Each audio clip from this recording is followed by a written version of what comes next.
ونصلی علی رسولہ الکریم اما بعد اعوذ باللہ من الشیطان الرجیم بسم اللہ الرحمن الرحیم رب اشرح لی صدری ویسر لی امری واحلل عقدۃ من لسانی یفقهوا قولی رب زدنی علما رب زدنی علما رب زدنی علما۔ اس کو ہم سٹارٹ کریں گے آیت نمبر 112 سے۔ تو چلیں سٹارٹ کرتے ہیں۔ بس تم ان کو ان کے حال پر چھوڑ دو کہ یہ اپنی مستیوں میں ہی لگے رہیں۔ پیچھے جن لوگوں کی بات ہو رہی ہے جو کہ شیطان جنوں کی اور شیطان انسانوں کی بات ہم کل کر رہے تھے کہ ان جو جنات کے اندر سے بھی شیاطین ہوتے ہیں جو کہ اللہ تعالیٰ سے دور لے کے جانے کی کوشش کرتے ہیں، جو کہ ہم سب کے ساتھ بھی ایک ایک لگاؤ ہے۔ جب ہم پیدا ہوتے ہیں ہمارے ساتھ ایک شیطان بھی اللہ تعالیٰ جو ہے وہ ہمارے ساتھ پیدا کیا جاتا ہے، جو کہ ہمیں کنٹینیوسلی برائی کا حکم دیتا رہتا ہے، بری باتیں ہمارے کانوں میں ڈالتا رہتا ہے۔ اور اسی طرح جو ہے وہ شیاطین جو ہے وہ انسانوں کے اندر سے بھی ہوتے ہیں کہ انسانی روح کے اندر وہ جو ہے وہ اللہ تعالیٰ سے کے حکم سے یا اللہ تعالیٰ کی باتوں سے دور کرنے کی ہمیں کوشش کرتے رہتے ہیں ساری زندگی میں۔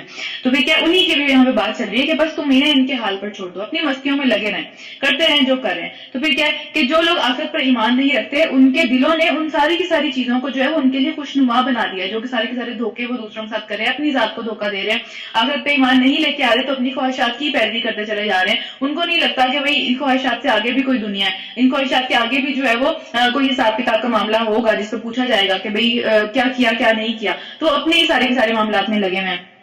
تو ان کی ساری کی ساری ان سب چیزوں کو خوشنما بنا دیا ہے، پھر کیا وہ اس پر مائل ہو جائیں گے اور اس پر راضی ہو جائیں گے۔ دنیا میں بھی ان سب چیزوں کے اوپر وہ مائل ہوئے ہیں، پوری کی پوری ان کی طبیعت ان چیزوں کے اوپر ہی لگتی ہے، اچھائی کے اوپر ان کا دل بھی نہیں لگتا، اچھی بات سننے کے اوپر وہ آتے بھی نہیں ہے، ٹھیک ہے۔ تو ساری انہی کاموں میں لگے ہوئے ہیں۔ تو پھر کیا ان کی برائیاں جو وہ کرنا چاہتے ہیں انہیں کرنے دو، جو کچھ کرنا چاہ رہے ہیں کرنے دو۔ تو پھر کیا نبی صلی اللہ علیہ وسلم سے اللہ تعالیٰ نے کہا کہ کیا میں نبی صلی اللہ علیہ وسلم فرما رہے کہ کیا میں اللہ کے سوا کوئی اور فیصلہ کرنے والا تلاش کروں، یعنی کہ کیا میں کسی جن کے پاس جا کے اپنا فیصلہ کرواؤں یا میں کسی اس طرح کے انسان کے شیطان کے اندر جا کے اس کا فیصلہ کرواؤں جو کہ انسانی شکل میں شیطان ہے۔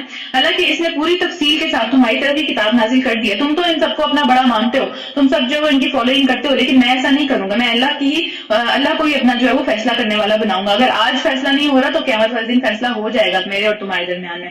اور پھر کیا ہے، اور جن لوگوں کو ہم نے تم سے پہلے کتاب دی تھی یعنی کہ تورات اور انجیل کی بات ہو رہی ہے، وہ جانتے ہیں کہ یہ کتاب تمہارے رب کی ہی طرف سے نازل ہوئی ہے، لہٰذا تم شک کرنے والوں میں سے نہ ہو جاؤ۔ یعنی کہ وہ اگر اس طرح کے دھوکے دے کے وہ بھی اگر شیاطین کے چکر میں پڑے ہیں اور اس طرح کے دھوکے دے رہے ہیں کہ نہیں یہ تو کوئی عجیب سی کتاب ہے، اس طرح کی بات تو ہم نے کبھی سنی ہی نہیں ہے، کس طرح کی بات ہو رہی ہے، تو یہ سارے کے سارے معاملات اگر وہ تمہیں دھوکہ دینے کی کوشش کر بھی رہے ہیں تو اللہ تعالیٰ یہ بات کو یہاں کلیئر کر رہے ہیں کہ ان کو سب پتہ ہے، وہ اچھی طرح اس چیز کو جانتے ہیں کہ یہی پیغام حضرت موسیٰ لے کے آئے تھے، یہی پیغام حضرت عیسیٰ لے کے آئے تھے، تو یہی پیغام نبی صلی اللہ علیہ وسلم بھی لے کے آئے ہیں۔ تو اگر وہ تمہیں دھوکہ دینے کی کوشش کر رہے ہیں اپنے شیاطین کے پیچھے لگ کے تو ان کی باتوں کو نہ مانو، ان کو چھوڑ دو۔ ٹھیک ہے، تمہارے رب کی بات سچی اور انصاف کے اعتبار سے بالکل پوری ہے، انصاف کے اندر بھی پوری ہے اور سچائی میں بھی پوری ہے۔ تو کوئی اس کے فرامین کو تبدیل کرنے والا نہیں ہے، یعنی اس نے جو فرمان تورات میں دیا تھا، جو فرمان اس نے انجیل میں دیا تھا، وہی فرمان اس نے جو ہے وہ قرآن کے اندر دیا، وہ چینج نہیں کوئی کر سکتا۔ یہاں پہ اگر یہ لوگ اس سے انکار کر رہے ہیں یا اس کو ماننے سے بیزار ہے تو کیا ہے کہ وہ اللہ کی ذات کو چینج نہیں کر سکتے، یہ اپنے آپ کو ہی دھوکے میں ڈالا ہوا ہے اور وہ سب کچھ سنتا اور جانتا ہے۔ اور اے نبی صلی اللہ علیہ وسلم، تم زمین میں اکثریت لوگوں کی، جو زمین میں بستے ہیں لوگ، ان کی اکثریت میجورٹی جو کر رہی ہوگی کام، وہ تمہیں اللہ کے راستے سے بھٹکا دیں گے۔ یعنی میجورٹی جس چیز کے اوپر بھی متفق ہو جاتی ہے نا، وہ چیز عام طور پہ اللہ سے دور لے کے جانے والی ہوتی ہے، کیونکہ میجورٹی انسانوں کی اپنی خواہشات کی پیروی کرتی ہے۔ تو ہمارے یہاں یہ بات بہت عام ہے کہ یار سارے لوگ کر رہے ہیں، ہو سکتا ہے ٹھیک ہو، سب لوگ یہ کام کر رہے ہیں تو ہو سکتا ہے کہ یہ مطلب کوئی عقل والے ہی ہے نا، سارے کے سارے بیوقوف تو نہیں بیٹھے ہوئے۔ تو یہاں اللہ تعالیٰ یہ بتا رہے ہیں کہ میجورٹی جو کام کرتی ہے وہ بیوقوف ہوتے ہیں، جو میجورٹی کو فالو کرتا ہے وہ بھی بیوقوف ہے، اور میجورٹی جو کام کر رہی ہوتی ہے وہ بھی اپنے عمل میں بیوقوف ہوتے ہیں۔ تو اس لیے میجورٹی کو نہیں دیکھنا چاہیے کہ میجورٹی کیا کر رہی ہوتی ہے،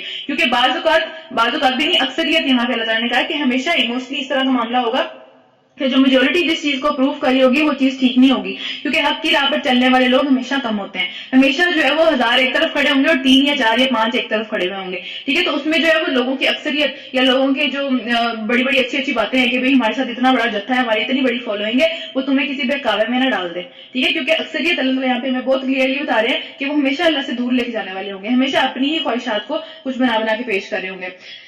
تو وہ تو محض گمان پر چلتے ہیں، اپنے خیالات کے اوپر چل رہے ہیں، دنیا میں ان کا کوئی رول نہیں ہے، وہ اپنے خیالات، یہ بات اچھی لگ رہی ہے ٹھیک ہے اس پہ چلو، تو کیا ہے، اور یہ کیا ہے کہ کیا سرائیاں کرتے ہیں، نئے نئے ٹرینڈ سیٹ کرنے کی کوشش کرتے ہیں، جو ٹرینڈ آتے ہیں، جو فیشن کے ٹرینڈز ہیں، دنیا میں کسی بھی زندگی گزارنے کے ٹرینڈ ہے، یہ چیز ان ہے، یہ چیز آج کل بڑی ہاٹ ہوئی ہے، ٹھیک ہے، یہ سارے معاملات کرنے ہیں، اس کو بغیر دیکھے جو ہے وہ اسی طرح ڈفرنٹ ہیش ٹیگس کو بھی ہم فالو کرتے ہیں، ٹھیک ہے۔ تو وہ سارے کے سارے معاملات بغیر کسی سوچے سمجھے جو ہے وہ ساری کی ساری دنیا اس پہ لگ جاتی ہے کہ ہاں یہ مطلب کوئی بات نہیں، ساری کر رہے ہیں، کوئی اتنا بڑا مسئلہ نہیں ہے۔ تو اس سے پہلے ایک دفعہ پیچھے کھڑے ہو کے سوچنا چاہیے کہ یہ چیز واقعی ٹھیک ہے، کرنی چاہیے یا نہیں کرنی چاہیے، کیونکہ میجورٹی جو کام کر رہی ہے یہ رول ہے اس دنیا کا. اللہ تعالیٰ نے ہمیں یہاں پہ بتا دیا کہ جو میجورٹی کام کر رہی ہے وہ موسٹلی اللہ سے دور لے کے جانے والی چیز ہے. اللہ کے قریب چلنے والے راستے میں بہت کم لوگ ہیں. ٹھیک ہے، تو لوگوں کی اکثریت یا لوگوں کی جو نمبرز ہیں وہ ہمیں کسی دھوکے میں نہ ڈال دیں، کیونکہ وہ زیادہ تر اپنے گمان پہ ہی چل رہے ہوتے ہیں، اپنی ساری کی ساری اپنی طرف سے باتیں کرنے کی کوشش کر رہے ہوتے ہیں. پھر کیا کہ در حقیقت تمہارا رب زیادہ بہتر جانتا ہے کہ کون اس کے راستے سے ہٹا ہوا ہے اور کون سیدھی راہ پر چل رہا ہے. یعنی کہ اگر اس کے ہم یہ بات مطلب اس کے قتل کے بارے میں ہم پڑھ چکے ہیں کہ اگر پوری کی پوری دنیا بھی اس بات کو ثابت کر دے کہ ہاں یہ قتل ہم نے کر دیا اور اس پہ راضی ہیں وہ لوگ، تو کیا ہوگا؟ اللہ تعالیٰ پوری کی پوری دنیا کو اٹھا کے جہنم میں پھینک دے گا، ایک بندہ نہیں چھوڑے گا اس قتل کرنے کے بدلے میں. کیونکہ پوری دنیا کی جو اکثریت ہے وہ اس چیز کے اوپر اگر آ جاتی ہے تو وہ اس چیز کو صحیح ثابت نہیں کرتی. ٹھیک ہے، تو صحیح ثابت صرف جو صحیح اور غلط کا فیصلہ ہے وہ اللہ کا حق ہے ایک طرح سے کہ وہ اس چیز کو جائز یا ناجائز یا حلال اور حرام کرے. لوگ اگر ہم دیکھتے ہیں کہ اتنے بڑے بڑے فالوئنگ ہوتی ہے لوگوں کی، اسپیشلی آج انسٹاگرام کا دور ہے تو انسٹاگرام میں اتنے ملینز میں فالوورز ہیں، تو اس کا یہ مطلب نہیں ہے کہ جو کام کر رہا ہے وہ بالکل ٹھیک کر رہا ہے. ٹھیک ہے، تو میجورٹی ہمیشہ غلط راستے کی طرف جا رہی ہو کہ آج اسپیشلی ہم چیز کو بہت اچھے طریقے سے وٹنس کرتے ہیں کہ سارے کے سارے معاملات جو ہے وہ آج بہت کھل کے ہمارے سامنے آ رہے ہیں کہ میجورٹی بس انہی ٹرینڈز میں لگی ہوئی ہے، انہی سب چیزوں میں لگی ہوئی ہے. تو پھر کیا ہے؟ پھر اگر تم لوگ اللہ کی ہدایت پر ایمان رکھتے ہو، یعنی کہ ایمان کا حصہ ہے کہ اللہ کی آیات کے اوپر ایمان لے کے آیا جائے، تو پھر کیا ہے کہ جس جانور پر اللہ کا نام لیا گیا ہو اس کا گوشت کھاؤ، یعنی بلا تکلف کھاؤ. پھر اپنے اوپر آرام کرنے کی کوئی ضرورت نہیں ہے چیزوں کو، کیونکہ یہاں پہ سارے کے سارے معاملات اس لیے آ رہے ہیں. جانوروں کی بات یہاں پہ آئے گی آگے چل کے بھی. یہ جو سورت کا نام ہے انعام نام ہے، انعام کا نام مطلب ہے مویشی، جو کہ اللہ تعالیٰ نے کھانے پینے کے لیے ہمارے لیے حلال کیے ہیں. ٹھیک ہے، تو کوئی درندہ اللہ تعالیٰ نے حلال نہیں کیا ہمارے لیے جو چیٹ پھاٹ کرتا ہو یا اس طرح کی ساری چیزیں. مویشی اللہ تعالیٰ نے حلال کیے ہیں، تو ان کی ساری ڈیٹیل آئے گی کہ جو کہ اہل مکہ نے اپنے اوپر حرام کر لیے تھے یا اپنے سے کچھ لوگوں کے اوپر حرام کر لیے تھے کہ بھئی عورتیں یہ چیزیں نہیں کھا سکتی، مرد کھا سکتے ہیں، مرد یہ چیزیں نہیں کھا سکتے، صرف عورت یہ چیز کھا سکتی ہے. تو اس طرح کی پابندیاں انہوں نے اپنے اوپر لگا لی تھیں جن کو کلیریفیکیشن کرنے کے لیے آگے سارے کا سارا ابھی چلے گا یہ معاملہ. تو اس صورت کا نام انعام جو ہے وہ عربی میں مویشیوں کو کہتے ہیں، کیونکہ اس کے اندر بہت زیادہ ایکسپلینیشن اللہ تعالیٰ نے مویشیوں کی ہوئی ہے کہ تم لوگوں نے یہ چیزیں حلال کر لی، یہ چیزیں حرام کر لی، اس وجہ سے اس صورت کا نام بھی یہ ہے. تو پھر آگے چلتے ہیں. اللہ تعالیٰ نے کہا کہ جو جانور پہ اللہ تعالیٰ کا نام لے کے اس کو ذبح صحیح طریقے سے کیا گیا ہے وہ تم بلا تکلف کھاؤ، اس میں کیا پریشانی ہے. ٹھیک ہے، اب کیا وجہ ہے کہ تم وہ چیز نہ کھاؤ جس پر اللہ کا نام لیا گیا ہو، اللہ تعالیٰ نے حلال کر دیا، ایک چھوٹ دے دیا، کھاؤ اس کو، انجوائے کرو. تو پھر کیا ہے کہ حالانکہ جن چیزوں کا استعمال جو ہے وہ مجبور ہو کے تم کرو، ٹھیک ہے، اور تمام دوسری حالتوں میں اللہ تعالیٰ نے واضح کر دیا ہوا. پیچھے ہم یہ بات پڑھ چکے ہیں کہ جو چیزیں اللہ تعالیٰ نے حرام کی ہیں ان میں سے ظاہری بات ہے ساری کی ساری چیزیں سورہ مائدہ کے اندر بھی آئی ہیں کہ جس طرح خون اللہ تعالیٰ نے حرام کر دیا، سور کا گوشت اللہ تعالیٰ نے حرام کر دیا، اس کے علاوہ جس کے اوپر اللہ کا نام نہ لیا گیا ہو وہ چیز اللہ تعالیٰ نے، اس طرح کے سارے معاملات جو سارے ہیں وہ سارے کے سارے اللہ تعالیٰ نے حرام کر دیے ہیں. تو اللہ تعالیٰ کہہ رہے ہیں میں نے جو آلریڈی جو ہے وہ واضح کر دیا ہے، تو پھر کیا پرابلم ہے؟ جو چیزیں حلال کر دی ہیں ان کو کھانا چاہیے، ان پہ شکر ادا کرنا چاہیے، اللہ تعالیٰ کی نعمت ہے. تو سوائے اس کے کہ مجبور ہو کے، یعنی کہ مجبور ہو کے وہ چیزیں دکھائی جا سکتی ہیں جو کہ حرام کر دی گئی ہیں، یعنی کہ جب جان کے لالے پڑ گئے ہیں کہ اب بچے گی نہیں جان، اگر کچھ نہ کھایا تو پھر بچے گی نہیں، تو پھر کیا ہے کہ جان کو بچانا ضروری ہے. جان ہمارے پاس ایک طرح سے اللہ تعالیٰ نے امانت دی بھی ہے، بہت زیادہ قیمتی ہے جان ہے، نہیں کہ کسی کے بھی پیچھے جو لگا کے اس کو ختم کر دیا جائے. ٹھیک ہے، تو جان جائے تو اللہ کی راہ میں جائے ورنہ نہ جائے. ٹھیک ہے، ان کا تفصیل وہ تمہیں پہلے بتا چکا ہے کہ کیا معاملات ہیں. تو پھر میجورٹی لوگوں کا یہ حال ہے کہ علم کے بغیر اپنی خواہشات کی بنا پر ایسی خوبصورت الفاظ میں گمراہ کن باتیں کرتے ہیں کہ لوگ ان کے بہکاوے میں آ جاتے ہیں سارے کے سارے. ٹھیک ہے، تو یہاں بھی جو بات یہ ہو رہی ہے وہ یہاں پہ یہ بات ہو رہی ہے کہ اہل مکہ جو تھے انہوں نے بڑے خوبصورت لہجے میں بہت خوبصورت باتیں کی تھی کہ عقل ماننے پہ تیار ہو جاتی ہے اس بات کو. وہ بات یہ تھی کہ اہل مکہ کا اعتراض تھا کہ جس کو آپ خود مارتے ہیں، جس جانور کو آپ خود ذبح کرتے ہیں یا خود مارتے ہیں اس کو تو آپ اپنے لیے حلال کر دیتے ہیں، لیکن جس کو اللہ مارتا ہے، یعنی کہ جو طبعی موت مر جاتا ہے، کوئی گر کے مر جاتا ہے، ٹکر کھا کے مر جاتا ہے، اس طرح کے، اس کو آپ حرام کر لیتے ہیں. یہ بات دیکھیں کتنی ٹوسٹڈ قسم کی بات ہے، لیکن بات بڑی اچھی لگ رہی ہے سننے میں، سوچنے میں بھی اچھی لگ رہی ہے کہ ہاں بھائی اللہ نے اگر مار دیا کسی کو تو وہ تو زیادہ حلال ہونا چاہیے. تو اس طرح کے معاملات یہاں پہ اللہ تعالیٰ اس کی بات کریں کہ اپنی خواہشات کی بنا پر ایسے خوبصورت الفاظ میں گمراہ کن باتیں کرتے ہیں کہ لوگ بھی ان کے ساتھ لگ جائیں بغیر سوچے سمجھے. ٹھیک ہے، تو یہاں پہ اس بات کی بات ہو رہی ہے کہ بھئی بڑی اپیلنگ قسم کی بات انہوں نے کی ہے کہ اس کو بھی حلال ہونا چاہیے جو اللہ نے مار دیا. اللہ تو زیادہ حق رکھتا ہے اس بات کا، تو تم اپنے ہاتھ سے مارا ہوا جو ہے اس کو حلال کر لیتے ہو، دوسروں جو اللہ تعالیٰ مارتا ہے اس کو حرام کر دیتے ہو، کیونکہ وہاں پہ عام طور پہ یہ کھانے کی مردار کھانا یا پھر اس طرح کی چیزیں کھانا حلال تھا، وہ اپنے لیے انہوں نے حلال کر لیا ہوا تھا اس چیز کو. تو اللہ تعالیٰ کہتے ہیں کہ ان حد سے گزر جانے والے لوگوں کو اللہ تمہارا رب خوب جانتا ہے، یعنی کہ جو جس طرح کی باتیں دلوں میں چھپا چھپا کے اوپر اچھی اچھی باتیں کرتے ہیں اور لوگ اس کو فالو بھی کرنا شروع کر دیتے ہیں، تو یہ اللہ خوب جانتا ہے۔ تم کھلے گناہوں سے بھی بچو اور چھپے گناہوں سے بھی بچو، یعنی کوئی بھی کام جو ہم 10 لوگوں میں بیٹھ کے کر رہے ہیں اس سے بھی بچنا چاہیے اگر وہ غلط ہے، اور اگر چھپ کے کسی سے چھپ کے کسی کے پیچھے جا کے کسی کی غیبت کر رہے ہیں، کوئی جس طرح کا معاملہ کر رہے ہیں جو کہ چھپا ہوا ہے، جو کہ ہم دوسروں کے سامنے نہیں کر سکتے، اس سے بھی بچنا چاہیے، دونوں گناہوں سے بچنا چاہیے۔ اس میں اسپیسیفکلی ایک بات جو ہمارے یہاں بہت زیادہ عام ہے وہ یہ ہے کہ ہم جب کسی کی غیبت کر رہے ہوتے ہیں، کسی کے پیچھے کوئی اس کی برائی بیان کر رہے ہوتے ہیں، کوئی اس کا برا بھلا اس کو کہہ رہے ہوتے ہیں، تو ہم بڑے دھڑلے سے یہ بات کہتے ہیں ہم تو منہ پہ بھی کہہ سکتے ہیں، ہمیں تو کوئی مسئلہ نہیں ہے۔ تو منہ پہ کہہ دینا کوئی اچھی بات نہیں ہے، وہ بھی بری بات ہے۔ یہاں پہ کیا لکھا ہوا ہے کہ برائی مطلب برائی چاہے کھلے عام کرو چاہے چھپ کے کرو، اس سے بچنا چاہیے، ٹھیک ہے۔ بری بات اگر آپ منہ پہ کہہ رہے ہیں، کسی کو تانا مار رہے ہیں، کسی کو ذلیل کرنے کی کوشش کر رہے ہیں، تو وہ بھی بری بات ہے، وہ بھی گناہ کا کام ہے۔ چاہے پیچھے آپ غیبت کریں چاہے منہ کے اوپر آ کے اس کو ذلیل کریں، دونوں گناہ کے کام ہے، ٹھیک ہے۔ تو اس میں کوئی بڑائی نہیں ہے، اس میں کوئی پراؤڈ ہونے والی بات نہیں ہے، یا کوئی جو ہے نا آپ سمجھ لیں کہ کوئی بہادری بھی نہیں ہے کہ آپ اپنے مطلب کسی بھائی کو جو ہے وہ اس طرح سے ذلیل کرنے کی کوشش کریں کہ میں تو منہ کو بھی کہہ سکتا ہوں، مجھے تو کوئی مسئلہ نہیں ہے، پیچھے کہنے میں میری تو نیت ہی نہیں ہے غیبت کی۔ بہت عام ایکسکیوز ہے ہماری سوسائٹی کے اندر۔ تو اس کو جو ہے وہ دیکھنا چاہیے کہ جو کھلے عام بھی اگر غلط بات کی جائے یا پھر پیچھے کی جائے، دونوں کا لیول ایک ہی ہے، دونوں غلط باتیں ہیں، دونوں ایکسیپٹیبل نہیں ہے، ٹھیک ہے۔ تو برائی کے اوپر اپنے زبان کو کنٹرول کرنے کی کوشش کرنی چاہیے کہ آپ کسی کی برائی کھلے عام بھی نہ کریں اور اس کے سامنے بھی نہ کریں اور پیچھے بھی نہ کریں۔ تو پھر کیا ہے، سارے وہ گناہ جو کہ ظاہر سی بات ہے کہ سامنے کیے جائیں یا پیچھے کیے جائیں، ان میں سے میں نے صرف ایک کا ذکر کیا کیونکہ یہ بہت عام ہے، یہ بات بہت عام ہے، ٹھیک ہے۔ تو اس کو سمجھا جاتا ہے کہ منہ پہ کہہ دو تو کوئی مسئلہ نہیں ہے، منہ پہ کہہ دیا تو وہ بھی غلط ہے اگر کسی کا دل ہرٹ ہو گیا اس بات سے۔ تو پھر کیا ہے کہ کیونکہ قیامت والے دن سارے لوگ جو ہے وہ ایک دوسرے کے گناہ اور مطلب گناہ دینے میں اور نیکیاں لینے کے اوپر پڑے ہوئے ہوں گے، تو یہاں پہ ہم یہ بات کو ریئلائز نہیں کرتے کہ یہ بھی اگر کسی کو ہم نے منہ پہ کہہ کے بھی ہرٹ کر دیا ہے تو بات وہی ہے کہ وہ قیامت والے دن وہ نیکیاں لے لے گا آپ سے، وہ یہ نہیں کہے گا کہ بھئی یہ غلط تھا یا نہیں تھا، اللہ نے کتاب میں لکھ دیا غلط ہے، ٹھیک ہے۔ کسی کا آپ نے دل منہ پہ دکھایا پیچھے دکھایا وہ چیز غلط ہے، تو اس کے اوپر بھی اگر ہم دنیا میں اس چیز کو ریئلائز نہیں کریں گے کہ غلط کیا ہے، تو قیامت والے دن وہ آگے اگر سارے لوگ وہ نیکیاں ہم سے لے کے چلے جائیں گے، یا پھر اگر نیکیاں ہماری ختم ہو گئی اور اینڈ پہ وہ ہمیں اپنے گناہ دے کے چلے گئے، تو ہماری کس کام آئی یہ سب چیز، ٹھیک ہے، کسی بھی کام نہیں آئی۔ تو اس کو ریئلائز کرنا بہت ضروری ہے اس کام کو، کہ چاہے منہ پہ کریں چاہے پیچھے کریں، وہ بات جو غلط ہے وہ غلط ہے۔ تو پھر کیا وہ اپنی اس کمائی کا بدلہ پا کر رہیں گے، جو گناہ کرتے ہیں وہ اپنی کمائی کا بدلہ پا کے رہیں گے، چاہے منہ پہ کیا چاہے پیچھے کیا، ٹھیک ہے۔ اور جس جانور کو اللہ کے نام لے کر ذبح نہ کیا گیا ہو اس کا گوشت نہ کھاؤ، ہم پیچھے بھی پڑھ چکے ہیں۔ ایسا کرنا فسق ہے، فسق کا مطلب حد سے گزر جانا ہے، یعنی حدیں جو اللہ تعالیٰ نے باندھ دی ہیں اس کے اندر نہیں رہے پھر تم۔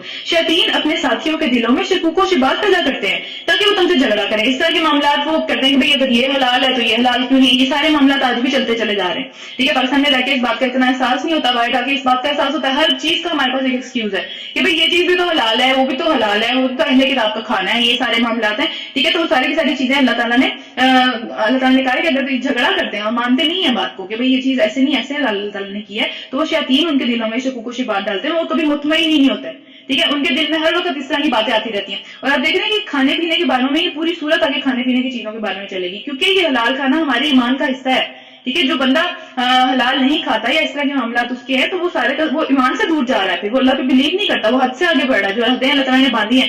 سیم وہی بات ہے کہ جیسے کسی نے زنا کیا، ٹھیک ہے، اس کو تو ہم برا سمجھتے ہیں، حلال حرام کی تمیز کرنے والے کو ہم جو ہے وہ جو تمیز نہ کرے اس کو ہم کچھ بھی نہیں سمجھتے کہ یہ کوئی بات ہی نہیں ہے، کوئی بات نہیں، ٹھیک ہے۔ یہ تو اتنی بڑی بات ہے، اور کیونکہ اسلام ایک مکمل دین ہے، ٹھیک ہے، اس میں کھانے پینے کی چیزوں سے لے کے جسمانی ضروریات اور اسپرچل ضروریات جو ہے ساری کی ساری ضروریات کا ذکر اللہ تعالیٰ نے ہمارے ساتھ کیا اور قرآن کے اندر کیا ہوا، ٹھیک ہے۔ تو یہ ایک امپورٹنس اس چیز کی واضح کرتی ہے کہ یہ ضروری چیزیں ہیں، ٹھیک ہے، کہ لیکن اگر تم نے ان کی اطاعت قبول کر لی تو یقیناً تم مشرک ہو، تم نے شرک کر دیا اس کے ساتھ، مطلب کہ اطاعت قبول اگر کسی اور کی کر لی اللہ کے علاوہ تو وہ شرک کر دیا اللہ کے ساتھ، اللہ کی بھی مانو گے کسی اور کی بھی مانو گے تو اللہ کی مانو نا، اللہ نے سب کچھ دیا، ہم پیچھے پڑھ چکے ہیں۔ یہاں پہ رکن نمبر 14 ختم ہو رہا ہے، رکن نمبر 15 سٹارٹ کرتے ہیں۔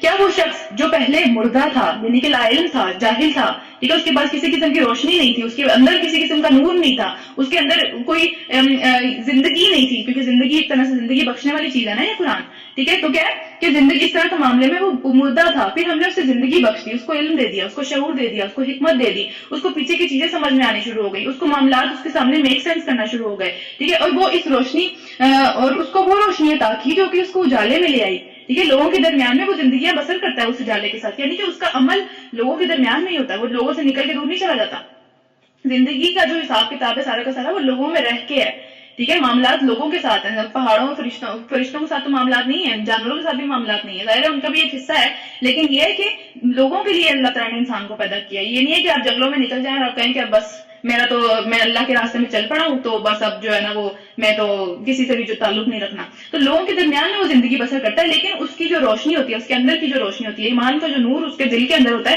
وہ واضح کرتا ہے اس کو لوگوں کے درمیان میں سے. ٹھیک ہے، وہ لوگ اس کے اور دوسروں کے درمیان میں فرق دیکھ سکتے ہیں، اس کی ظاہری حالت سے، اس کی باطنی حالت سے، اس کی باتوں سے، ہر چیز میں جو ہے وہ ڈفرینٹ ہوتا ہے وہ لوگوں سے. کیونکہ اللہ تعالیٰ نے مردہ اور لوگ جو زندہ انسان ہے وہ برابر نہیں ہو سکتے. ہم دنیا میں یہ چیز دیکھتے ہیں. ٹھیک ہے، تو جس کے پاس یہ ہدایت کی روشنی نہیں ہے، جس کو اللہ تعالیٰ نے شعور نہیں دیا، جس کو اللہ تعالیٰ نے کتاب کا علم نہیں دیا، جس کو اللہ تعالیٰ نے اپنے دین سے ایک طرح سے سمجھنے پر نور نہیں کیا، اس کے اور دوسرے بندے کے درمیان میں فرق ہونا چاہیے. یہ تو تقاضا ہے. ٹھیک ہے، اور یہ مطلب ڈیمانڈ بھی ہونی چاہیے، ظاہر سی بات ہے، یہ ڈیمانڈ بھی ہے کہ ظاہر عقل والے اور بے عقل لوگ تو برابر نہیں ہو سکتے. تو یہاں تو کمپیریزن ہی مردہ اور زندہ کا ہے. تو ایک طرح سے یہ ساری چیزیں انسان کے اندر زندگی بخشتی ہے انسان کو. تو یہ دونوں چیزیں برابر نہیں ہو سکتی، اور وہ لوگوں کے درمیان میں یہ زندگی طے کرتا ہے. سارے کے سارے معاملات اس کے لوگوں کے درمیان میں ہوتے ہیں. پھر اس شخص کی طرح کیسے ہو سکتا ہے جو جہالت میں پڑا ہوا ہے، تاریکیوں میں پڑا ہوا ہے، اس کو سمجھ ہی نہیں آ رہی جانا کہاں ہے. ٹھیک ہے، وہ کبھی ادھر ٹکر کھاتا ہے، کبھی ادھر ٹکر کھاتا ہے، کبھی جو ہے وہ اس کے پیچھے چل پڑتا ہے، کبھی اس کے پیچھے چل پڑتا ہے. کوئی اس کو لگتا ہے کوئی مجھے شاید روشنی میں لے جائے جہاں سے جو ہے نا وہ میں اپنا راستہ شروع کروں، لیکن پوری زندگی اس کی ٹکریں کھاتے ہوئے گزر جاتی ہے، کیونکہ وہ ساری زندگی اندھیروں میں لگا رہتا ہے، اس کے پاس روشنی ہے ہی نہیں وہ والی. ٹھیک ہے، تو کیا اور کسی طرح سے ان سے نکلتا نہ ہو، اندر ہی اندر، بس اندر ہی اندر لگا ہوا ہے. ٹھیک ہے، کافروں کے لیے تو اس طرح کے ان کے لیے سارے کے سارے اعمال خوشنما بنا دیے گئے ہیں. ان کو لگتا ہے یہی صحیح ہے، بالکل ٹھیک کر رہے ہیں جو کچھ کر رہے ہیں، سارے معاملات وہ بالکل پرفیکٹ چل رہے ہیں. اور اسی طرح ہم نے ہر بستی میں اس کے بڑے بڑے مجرموں کو لگا دیا ہے تاکہ وہ اپنا مکر و فریب کا جال پھیلائیں. ہر بستی میں کوئی نہ کوئی اس طرح کا انسان ہوگا یا ایک گروپ اس طرح کا ہوگا جو کہ لوگوں کو تنگ کرے گا، جو کہ لوگوں کو بہکانے کی کوشش کرے گا، دور لے کے جانے کی کوشش کرے گا. ہر بستی میں ہے، اللہ تعالیٰ نے کہا میں نے لگا دیا. بڑے بڑے مجرم جو ہیں وہ اسی طرح سے آتے ہیں، وہ لوگوں کو تنگ کرنے کی کوشش کرتے ہیں، لوگوں کو دور لے کے جانے کی کوشش کرتے ہیں دین سے. یہ سارے معاملات وہ کرتے چلے آ رہے ہیں اور کرتے چلے جائیں گے، چاہے ہم اس دنیا میں ہوں یا چاہے نہ ہو.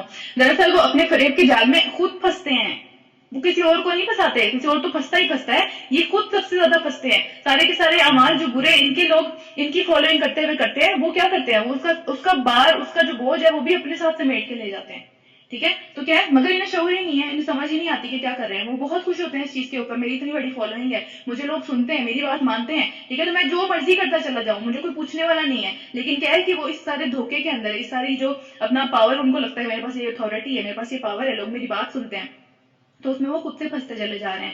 تو پھر کیا ہے کہ جب ان کے سامنے کوئی مثال، کوئی نشانی، کوئی آیت آتی ہے اللہ تعالیٰ کی، تو وہ کہتے ہیں ہم نہیں مانیں گے جب تک کہ وہ چیز، یعنی کہ جو رسولوں کے پاس نازل کی ہے اللہ تعالیٰ نے، نبوت کی بات ہو رہی ہے، جب تک کہ وہ چیز خود ہم کو نہ دے دی جائے جو اللہ نے رسولوں کو دی ہے، یعنی کہ وہی سارے فرشتہ ہمارے پاس آ کے ہمیں بتائے، تب ہم مانیں گے، ورنہ ہم نہیں مانیں گے. کیونکہ اللہ زیادہ بہتر جانتا ہے کہ اپنی پیغمبری کا کام کس سے لے اور کس طرح لے. یہ اللہ تعالیٰ کا مطلب، یہ اللہ تعالیٰ کا ایک طرح سے قانون ہے، اللہ تعالیٰ نے لوگوں کو چوز کیا ہوا اس چیز کے لیے. پھر کیا قریب ہے وہ وقت جب یہ مجرم اپنی مکاری، یہیں سے پڑھنا، ہاں، قریب ہے وہ وقت جب یہ مجرم اپنی مکاریوں کی پاداش میں اللہ کے ہاں ذلت اور عذاب کے سخت عذاب سے دوچار ہوں گے. یعنی کہ یہ سارے کام جو وہ کرتے چلے جا رہے ہیں دنیا میں، ان کو لگتا ہے کوئی پکڑنے والا نہیں ہے. ہم نے کل کی شاید بات یہ پڑھی تھی کہ اللہ تعالیٰ جب کسی کے اوپر مصیبت لے کے آتے تو کیوں نہیں پلٹے اللہ تعالیٰ کی طرف. مصیبت آئی ہی اس لیے تھی کہ وہ پلٹے، اور اگر وہ نہیں پلٹتے تو اللہ تعالیٰ کیا کرتے ہیں، ان کے لیے ساری کی ساری آسانیاں کر دیتے ہیں دنیا کے اندر. وہ ہر چیز میں مزے میں رہتے ہیں. پھر کیا ہوتا ہے کہ جب وہ سارے کی ساری اپنی ساری مستیوں کے اندر اتنا مست ہوئے ہوتے ہیں کہ ان کو لگتا ہی نہیں ہے کہ پکڑے جائیں گے، اس ٹائم پہ اللہ پکڑتا ہے انہیں جب وہ سب سے زیادہ دور ہوتے ہیں، تاکہ وہ ان کے پاس کوئی ایکسکیوز نہ رہے، تاکہ وہ جو ہے وہ یہ ان کے پاس پلٹنے کا کوئی چانس ہی نہ رہے. اللہ تعالیٰ ان کے لیے آسانیاں کرتا چلا جاتا ہے، اور دور جاؤ اور دور جاؤ، بری ترین حالت میں پکڑتا ہے اللہ تعالیٰ انہیں، تاکہ کوئی ایکسکیوز نہ رہے، قیامت والے دن بھی کوئی ایکسکیوز نہ رہے، دنیا میں بھی لوگوں کے اوپر واضح ہو جائے بات کہ کس حالت میں مرا ہے انسان. ٹھیک ہے، تو پھر کیا ہے سخت عذاب سے دو چار ہونا پڑ جائے. پھر کیا ہے کہ جی اچھا جی، اس کے بعد کیا ہے کہ پس حقیقت یہ ہے کہ جسے اللہ ہدایت بخشنے کا ارادہ کر لے اس کا سینہ اسلام کے لیے کھول دیتا ہے. اللہ تعالیٰ جس کے لیے بھلائی کا ارادہ کر لیتا ہے، جس کے لیے اللہ تعالیٰ جس کو زندہ کرنا چاہتا ہے سارے مردوں کے اندر جو کہ دنیا میں چلتے پھرتے ہمیں سارے ہر جگہ نظر آتے ہیں، ٹھیک ہے، ان کو جب زندہ کرنے کا ارادہ کر لیتا ہے تو ان کا سینہ اسلام کے لیے کھول دیتا ہے اللہ تعالیٰ. سینہ کھولنے کا کیا مطلب ہے؟ سینہ کھولنے کا یہ مطلب ہے وہ ایکسیپٹنس اس کے لیے اندر آ جاتی ہے، وہ بات ماننے لگ جاتا ہے. ٹھیک ہے, اس کو برا نہیں لگتا, کوئی بھی آگے اس کو ٹوکتا ہے اس کو بری نہیں لگتی یہ بات, اس کا سینہ کھل جاتا ہے ان سب چیزوں کے لیے. وہ کہتا ہے کہ ہاں اللہ کی طرف سے میں مانوں گا, مجھے کوئی مسئلہ نہیں ہے اس کو ماننے میں, ٹھیک ہے. اس کے اندر وہ ڈفرنٹ قسم کے ایکسکیوزز نہیں نکالتا, وہ ان سب چیزوں سے اوپر آ جاتا ہے, اس کا سینہ ہر چیز کو ایکسپٹ کرنے کے لیے کھل جاتا ہے. ہم جو دعا مانگتے ہیں شروع میں پڑھتے ہیں ہم ربی اشرح لی صدری ویسر لی امری واحلل عقدۃ من لسانی یفقہوا قولی, اس میں ہم اللہ تعالیٰ سے سب سے پہلے جو مانگ رہے ہیں وہ یہ مانگ رہے ہیں اللہ ہمارا سینہ کھول دے. ہم جو پڑھ رہے ہیں ہمیں سمجھ میں آنے لگے وہ, ٹھیک ہے, سمجھ میں بھی آنے لگے, ہماری زندگیوں کے اندر بھی ہم اس کو امپلیمنٹ کرنے کی کوشش کریں. سینہ کھولنے کا مطلب توفیق ہے, ٹھیک ہے, ہر طریقے سے اس کو عمل میں لانے کی توفیق, اس کو سیکھنے کی توفیق, اس پہ ریسرچ کرنے کی توفیق, اس کو سوچنے کی, اس پہ غور و فکر کرنے کی توفیق, ہر چیز کی اس کو آگے سکھانے کی توفیق. یہ سب چیزیں تبھی ہو سکیں گی جب سینہ کھلا ہوا ہوگا, سینے میں ایکسپٹنس ہوگی اس چیز کی, جب ہمارے دلوں کے اندر اس طرح کے معاملات ہوں گے کہ سینہ گھٹا ہوا ہوگا, ٹھیک ہے, اس کو جو چیز اندر جائے گی وہ پھر باہر آ جائے گی اسی طریقے سے, اس میں اندر جائے گا ہی نہیں کچھ, کیونکہ جگہ ہی نہیں ہے اندر اس چیز کی, ٹھیک ہے. تو اتنی بڑی بڑی چیزیں اتنی ہم پڑھتے چلے جا رہے ہیں, اور بہت ساری باتیں اس طرح کی ہوتی ہیں کہ انسان کو جو ہے وہ گوزبمز آنے شروع ہو جاتے ہیں, ہمارے روکٹے کھڑے ہو جاتے ہیں وہ چیزیں پڑھ کے, ٹھیک ہے. لیکن اس وقتی طور پہ تو ایسا ہوتا ہے, لیکن اس کو اپنی زندگی میں امپلیمنٹ کون کرتا ہے؟ جس کا سینہ کھلا ہوا ہو, ٹھیک ہے. ایسا نہیں ہوتا کہ وہ چیز اندر گئی اور باہر آ گئی, وہ اندر ہی رہتی ہے, بلکہ اس کو پھلتی پھولتی ہے اندر, کیونکہ اس کی جگہ ہے اندر. اللہ تعالیٰ نے سینہ کو جو ہے وہ کھول دیا ہے, سینہ کشادہ کر دیا ہے, وسعت آ گئی ہے اس کے اندر اتنی جگہ آ گئی ہے کہ وہ سب چیزیں سنبھال لیتی ہیں اس کے اندر, ٹھیک ہے. عام بندہ وہ یہ چیزیں برداشت نہیں کر سکتا, عام بندہ جو ہے وہ اس کو سن لے گا لیکن وہ پھر باہر آ جائے گی. تو وسعت اس کے پاس آتی ہے جو کہ عمل بھی کرنا شروع کرتا ہے, اس کو پھیلانا بھی شروع کرتا ہے, اس کا حق ادا کرنا شروع کرتا ہے, صحیح ہے. تو ہم اللہ تعالیٰ سے یہ دعا ہمیشہ پڑھنے, حضرت موسیٰ علیہ السلام کی دعا ہے یہ جو ہم پڑھ رہے ہیں, آگے جا کے آئے گی قرآن کے اندر ہی ہے یہ دعا, ربی اشرح لی صدری ویسر لی امری واحلل عقدۃ من لسانی یفقہوا قولی. اس کا مطلب یہ ہے کہ اے اللہ میرا سینہ کشادہ کر دے, ربی اشرح لی صدری میرا سینہ کشادہ کر دے, ویسر لی امری اور میرا کام میرے لیے آسان کر دے. بہت مشکل کام ہے, آسان کام نہیں ہے, اس کو میرے لیے آسان کر دے. اور پھر آگے کیا ہے کہ میری زبان اس قابل کر دے کہ میں لوگوں کو اپنی بات سمجھا سکوں, ٹھیک ہے, کیونکہ میری زبان کے اندر بھی جو گرے ہیں, میں جو سوچتا ہوں وہ بول نہیں سکتا, ٹھیک ہے, یا پھر میرے پاس وہ لفظ اینڈ ٹائم میں میرے سے گم ہو جاتے ہیں, مجھے سمجھ نہیں آتی کس طرح سے استعمال کروں. تو میری زبان بھی کھول دے, میری زبان جو ہے وہ اس قابل کر دے کہ لوگوں کے دلوں میں میری بات اترنا شروع ہو جائے. تو یہ دعا بہت ضروری ہے دین کے کام کے لیے یا کسی بھی, ٹھیک ہے, دین کو سیکھنے اور سکھانے کے لیے یہ دعا بہت ضروری ہے. آپ نے دیکھا ہوا ہمیشہ سب سے پہلے یہی دعا پڑھی جاتی ہے, تو اس کو جو ہے وہ یاد کرنے کی کوشش کرنی چاہیے. پھر کیا آگے چلتے ہیں, اس کا سینہ اسلام کے لیے کھول دیتا ہے, اور جسے گمراہی میں ڈالنے کا ارادہ کرتا ہے اس کے سینے کو گھٹن سے بھر دیتا ہے, تنگ ہو جاتا ہے اس کا سینہ, اس سے نہیں کسی کی بات برداشت ہوتی. وہ کہتا ہے کہ کوئی مجھے آگے بتا کے دکھائے, میں اس کا منہ ہی توڑ دوں آگے سے, ٹھیک ہے. تو اگر کوئی آگے بتاتا بھی ہے اسے, تو وہ کیا کرتا ہے آگے سے اس کے اندر ڈفرنٹ قسم کے ایکسکیوزز نکالنا شروع کرتا ہے, ٹھیک ہے. کسی نہ کسی طریقے سے وہ اس میں سے نکل آتا ہے کہ نہیں یہ تو نہیں, میں نہیں مانوں گا اس چیز کو. اوپر سے ماننے کی بھی کوشش کرے تو اندر گھٹن ہو رہی ہوتی ہے اس کو, ٹھیک ہے. یہ کس قسم کی باتیں ہیں, مجھے پسند نہیں ہے اس طرح کی, کیا ایک دم سے پابندیاں لگا رہے ہیں, کتنا تنگ دین ہے یہ, کس طرح کی ایک معاملات ہیں, مجھ سے تو برداشت نہیں ہوتا, مجھے تو کھلا رہنے کی عادت ہے, ٹھیک ہے. یہ ساری کی ساری باتیں سینہ تنگ ہونے کی نشانی ہے. آپ کو ایک نصیحت ایکسپٹ نہیں کرنا چاہتے اپنی زندگی میں, ٹھیک ہے. تو ہمیں اپنی ذات کو بھی کھول کے دیکھنا چاہیے کہ کیا اللہ تعالیٰ نے ہم پہ یہ ہدایت کا جو بخشنے کا ارادہ اللہ تعالیٰ نے ہمارے لیے کیا ہے, ہمارا سینہ کھلا ہے. کہ قرآن کو پڑھتے پڑھتے ہمیں 8واں سپارہ ہونے لگا, ٹھیک ہے. ہمارے اوپر کوئی فرق پڑا ہے اس چیز کے اندر کہ ہمارے سینے میں ہماری تھوڑی سی وسعت پیدا ہوئی اس چیز کے بارے میں, ٹھیک ہے. تو یہ اپنے آپ کو دیکھنے کی ضرورت ہے. تو اس کا سینہ کو جو اللہ تعالیٰ ہے وہ گھٹن سے بھر جاتا ہے, اور ایسا بھیجتا ہے, اتنا زیادہ اس کو جو ہے وہ اتنی زیادہ اس کو جو ہے وہ گھٹن ہوتی ہے یہ چیزیں سوچ سوچ کے, کہ وہ کیا کرتا ہے, اس کو ایسا معلوم ہوتا ہے کہ جیسا وہ کسی اونچائی کی طرف جا رہا ہے, اتنا اونچا آسمان کی طرف اٹھ گیا ہے کہ وہاں پہ آکسیجن ہی نہیں. آپ یہ دیکھیں یہاں پہ یہ جو بات لکھی گئی ہے کہ کوئی بندہ آسمان کی طرف اٹھ رہا ہے, آسمان کی طرف جا رہا ہے, ٹھیک ہے. یہ 1400 سال پہلے یہاں پہ جو اس کی تفسیر ہے وہ یہ ہے کہ کوئی بندہ جب اوپر جاتا ہے وہاں آکسیجن کم ہو جاتی ہے, اس کو سانس نہیں آتا پھر, ٹھیک ہے. وہ بہت مشکل ہو جاتی ہے اس کے لیے سانس لینا, اور اس کا سینہ فل بائی فل جو ہے وہ اپنے فل کام کے اوپر آ جاتا ہے. وہ تیز سے سانس لینے کی کوشش کرتا ہے, پھر بھی سانس نہیں آتا. اس کی جو اس وقت کنڈیشن ہوتی ہے نا ان لوگوں کی, وہ اسلام کی بات سنتے ہوئے ہوتی ہے کہ سینہ تنگ ہو جاتا ہے, جگہ ہی نہیں ہے اس کے اندر, آکسیجن باہر بھی آکسیجن نہیں ہے, اندر بھی آکسیجن نہیں ہے, سمجھ ہی نہیں آ رہا کیا کریں, ٹھیک ہے. تو بہت پریشانی, ایک دل و جان جو زندگی اور موت والی کیفیت بن جاتی ہے. لیکن یہاں پہ لفظ اللہ نے استعمال کیا کہ گویا وہ آسمان کی طرف پرواز کر رہا ہے, اوپر چڑھ رہا ہے, ٹھیک ہے. تو وہاں پہ جا کے اس کی جو حالت ہوگی سینہ تنگ ہونے کی, وہ والی حالت اس کی ہو جاتی ہے. تو یہاں پہ اگر یہ بات مطلب اس ٹائم کس کو پتا تھا, اوپر چل کے اوپر جب انسان پہنچتا ہے تو جو ہے وہ اس کا سینہ تنگ ہونا شروع ہو جاتا ہے, اس کو سانس نہیں آتا, ٹھیک ہے. تو یہ والی جو بات ہے یہ بھی ایک طرح سے قرآن کا, یہ اسپیشلی یہاں پہ جو معجزہ ہے یہ قرآن کا, ٹھیک ہے. تو آگے چلتے ہیں اس کے بعد کہ اس طرح اللہ ناپاکی کو ان لوگوں کے اوپر مسلط کر دیتا ہے جو ایمان نہیں لے کے آتے, یعنی وہ پوری زندگی ناپاکی کے اندر ہی گزارتے ہیں. ان کا سارا ٹائم, ساری کی ساری سوچ, ساری کی ساری پلاننگ, ساری کی ساری محفلیں, ساری کی ساری چیزیں اسی بات کے اوپر ہوتی ہے کہ بس ٹھیک ہے دنیا کے اندر میکسیمم جو ہے نا وہ فائدہ اٹھایا جائے اور جو لوگ اس کام کے اندر لگے بھی ہوئے ہیں ان کو پیچھے کرنے کی کوشش کی جائے. ٹھیک ہے, تو ناپاکی کے اندر ہی گزارتے ہیں. حالانکہ یہ راستہ تمہارے رب کا سیدھا راستہ ہے اور اس کے نشانات ان لوگوں کے لیے واضح کر دیے گئے ہیں جو نصیحت قبول کرتے ہیں, جن کا سینہ کھلا ہوا ہے, ان کو ڈاؤٹ نہیں ہوتا اس چیز کے اندر, ان کو سمجھ میں آتی ہے اللہ کی طرف سے, یہ انسان کی بات نہیں ہے کسی بھی. ٹھیک ہے, اللہ نے جو ہے وہ یہ سارے کی ساری حدود مقرر کی ہے, اس میں تنگی نہیں ہے, اس میں بہت وسعت ہے. ٹھیک ہے, اس میں ہمارا اپنا ہی فائدہ ہے. جتنی بھی پابندیاں لگائی گئی ہیں اس میں ہمارا اپنا فائدہ ہے, ان کو سمجھ میں آتی ہے یہ بات. وہ یہ نہیں کہتے کہ یار کس طرح سے اب یہ کریں, یہ تو بہت ہی مشکل کام ہے, اس مصیبت میں پڑ گئے ہیں, یہ وہ اس طرح کے معاملات. ٹھیک ہے, ان کے رب کے پاس سے ان کے لیے سلامتی کا گھر ہے. جنت کی بات ہو رہی ہے. ٹھیک ہے, سلامتی کا گھر ہے, اس میں سلامتی ہی سلامتی ہے, اس میں اتنی خوشی ہے, ساری چیزیں اس کے اندر موجود ہیں, اور وہ ان کا سرپرست ہے, ان کے پیچھے وہ کھڑا ہوا ہے, اللہ کھڑا ہے ان کے پیچھے. ٹھیک ہے, کوئی بندہ ان کو کچھ کہہ کے دیکھا, پیچھے اللہ کھڑا ہوا ہے. اس کے بعد کیا ہے کہ اس طرز عمل کی وجہ سے جو انہوں نے اختیار کیا, انہوں نے دنیا میں پریشانیاں اٹھا لی, تو آگے جا کے پریشانی نہیں ملے گی انہیں, پھر بالکل پریشانی نہیں ملے گی. دنیا میں ختم ہو جائیں گی پریشانیاں. ہم پیچھے بھی یہ پڑھ چکے ہوئے ہیں نا, جو ہم نے حدیث پڑھی تھی کہ فرشتے جب آتے ہیں وہ اپنی ساتھ سلامتی لے کے آتے ہیں, اللہ تعالیٰ کی رضوان لے کے آتے ہیں, اللہ تعالیٰ کی وہ آ کے بتاتے ہیں کہ اللہ راضی ہو گیا, بس ختم, ساری مصیبتیں ختم, یہیں پہ ختم ہو گئی. ٹھیک ہے, اسی طرح ہم نے ایک اور حدیث پڑھی تھی جس میں نبی صلی اللہ علیہ وسلم نے فرمایا کہ ایک جو مومن ہے اس کے لیے موت راحت کا سبب ہے, دنیا کی ساری پریشانیاں ختم ہو جاتی ہیں اس کے لیے اس موت کے اوپر. ٹھیک ہے, تو اسی طرح سے جو ہے وہ اس کے اوپر جو ہم ایک حدیث پڑھیں گے کہ اہل جنت میں جو نبی صلی اللہ علیہ وسلم نے فرمایا کہ اہل جنت جو لوگ ہیں وہاں پہ تم ہمیشہ صحت مند رہو گے. ٹھیک ہے, وہاں پہ بے شک تم زندہ رہو گے اور کبھی نہیں مرو گے, جوان رہو گے, کبھی بوڑھے نہیں ہوگے, اور تم آرام میں رہو گے, کبھی کوئی تکلیف نہیں آئے گی, کبھی نہیں آئے گی کوئی تکلیف. ٹھیک ہے, تو یہ ایک دنیا میں ہم یہ سب چیزیں امیجن بھی نہیں کر سکتے کہ ہمیں کوئی تکلیف ہی نہ آئے.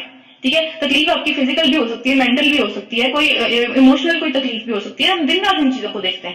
ٹھیک ہے, یا پھر ایک جوانی کا بڑا ہوتا ہے یا جوانی جا رہی ہے, مطلب اب بڑھاپا آ رہا ہے, ہم کسی بوڑھے کو دیکھتے ہیں کہتے ہیں اللہ میں ہمارا یہ حال نہ ہو, مجھے ایسی بڑھاپا نہ آئے میرے پہ. ٹھیک ہے, وہ بھی نہیں آئے گا. پھر جی کیا ہوتا ہے, ساری دنیا کی سب چیزیں, ہیلتھ بھی اچھی ہے, جوان بھی ہیں, سب کچھ ہے, پھر بھی موت کا خطرہ رہتا ہے, وہ بھی نہیں ہے وہاں پہ. ٹھیک ہے, تو یہ سارے کے سارے معاملات نہیں ہیں وہاں پہ. اس کے بعد کیا ہے, نبی صلی اللہ علیہ وسلم نے فرمایا کہ میری امت میں سے پہلا گروہ جو جنت میں داخل ہوگا وہ چودھری کی چاند کی طرح چمک رہے ہوں گے, وہ لوگ جو پہلا گروہ داخل ہوگا. ٹھیک ہے, اور ان کا مطلب سب سے اونچا درجہ ہوگا. اور پھر کیا ہے کہ پھر دوسرا جو گروہ داخل ہوگا وہ ستاروں کی طرح کا ہوگا. اور پھر کیا ہوگا کہ مطلب اس طرح سے جو ہے وہ باقی سارے اپنے اعمال کے حساب سے داخل ہوتے چلے جائیں گے. اور پھر کیا ہے کہ وہ وہاں نہ کوئی پاخانہ کریں گے, ان کو کوئی گندگی نہیں ہوگی, وہاں پہ بہت پاک جگہ ہے وہ. ٹھیک ہے, اس کے بعد کیا ہے کہ نہ ہی وہ کوئی پیشاب کریں گے, نہ وہ گندی کوئی اسمیل سونگیں گے, نہ ہی وہاں کوئی غلاظت ہوگی, نہ کوئی اسمیل ہوگی, نہ ہی جو ہے وہ وہاں پہ ان کو پسینہ آئے گا, نہ ہی وہ تھوکیں گے, نہ ہی وہ ناک سنکیں گے, وہ کچھ نہیں کریں گے ایسا, ہر طرح سے وہ پاک ہوں گے. ٹھیک ہے, سوچ کے اندر, اعمال کے اندر, اپنی جسمانی چیزوں کے اندر, سب چیزوں کے اندر وہ پاک ہوں گے. ٹھیک ہے, اسی طرح ہمیں حدیث میں یہ بات بھی ملتی ہے کہ جب اہل جنت جو ہے وہ جنت میں داخل کیے جائیں گے, ان سے پہلے ان کے دلوں کو بھی پاک کیا جائے گا. اللہ تعالیٰ ان کے دلوں کے اندر سے جو بلیک اسپاٹ ہوتا ہے, ہر انسان کے دل کے اندر ایک بلیک اسپاٹ ہوتا ہے, اور وہ کس چیز کی ایک طرح سے نشانی ہوتا ہے, وہ ہر انسان کے اندر ایک جو برائی کی ٹینڈنسی ہے, برائی کو کرنے کی ٹینڈنسی ہے, وہ اس کی نشانی ہے. ٹھیک ہے, یا پھر دلوں کے اندر جو بغض آ جاتا ہے لوگوں کے لیے, لوگوں سے نفرت آتی ہے, یا لوگوں سے جیلسی آتی ہے, یا لوگوں کو بات اچھی نہیں لگتی, یہ سارے کے سارے معاملات اس بلیک اسپاٹ کی وجہ سے ہوتے ہیں. ٹھیک ہے, جب ہم وہی کام کرتے چلے جاتے ہیں وہ بلیک اسپاٹ بڑھتا چلا جاتا ہے.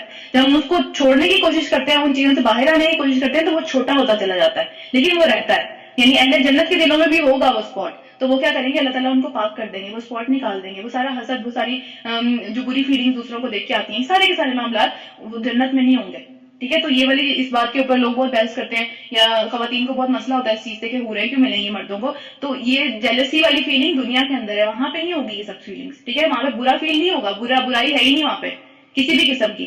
تو وہاں پہ جا کے اس بات کا یقین رکھنا چاہیے ہمیں کہ ہمارے ساتھ ناانصافی نہیں ہوگی, کسی کے ساتھ بھی نہیں ہوگی.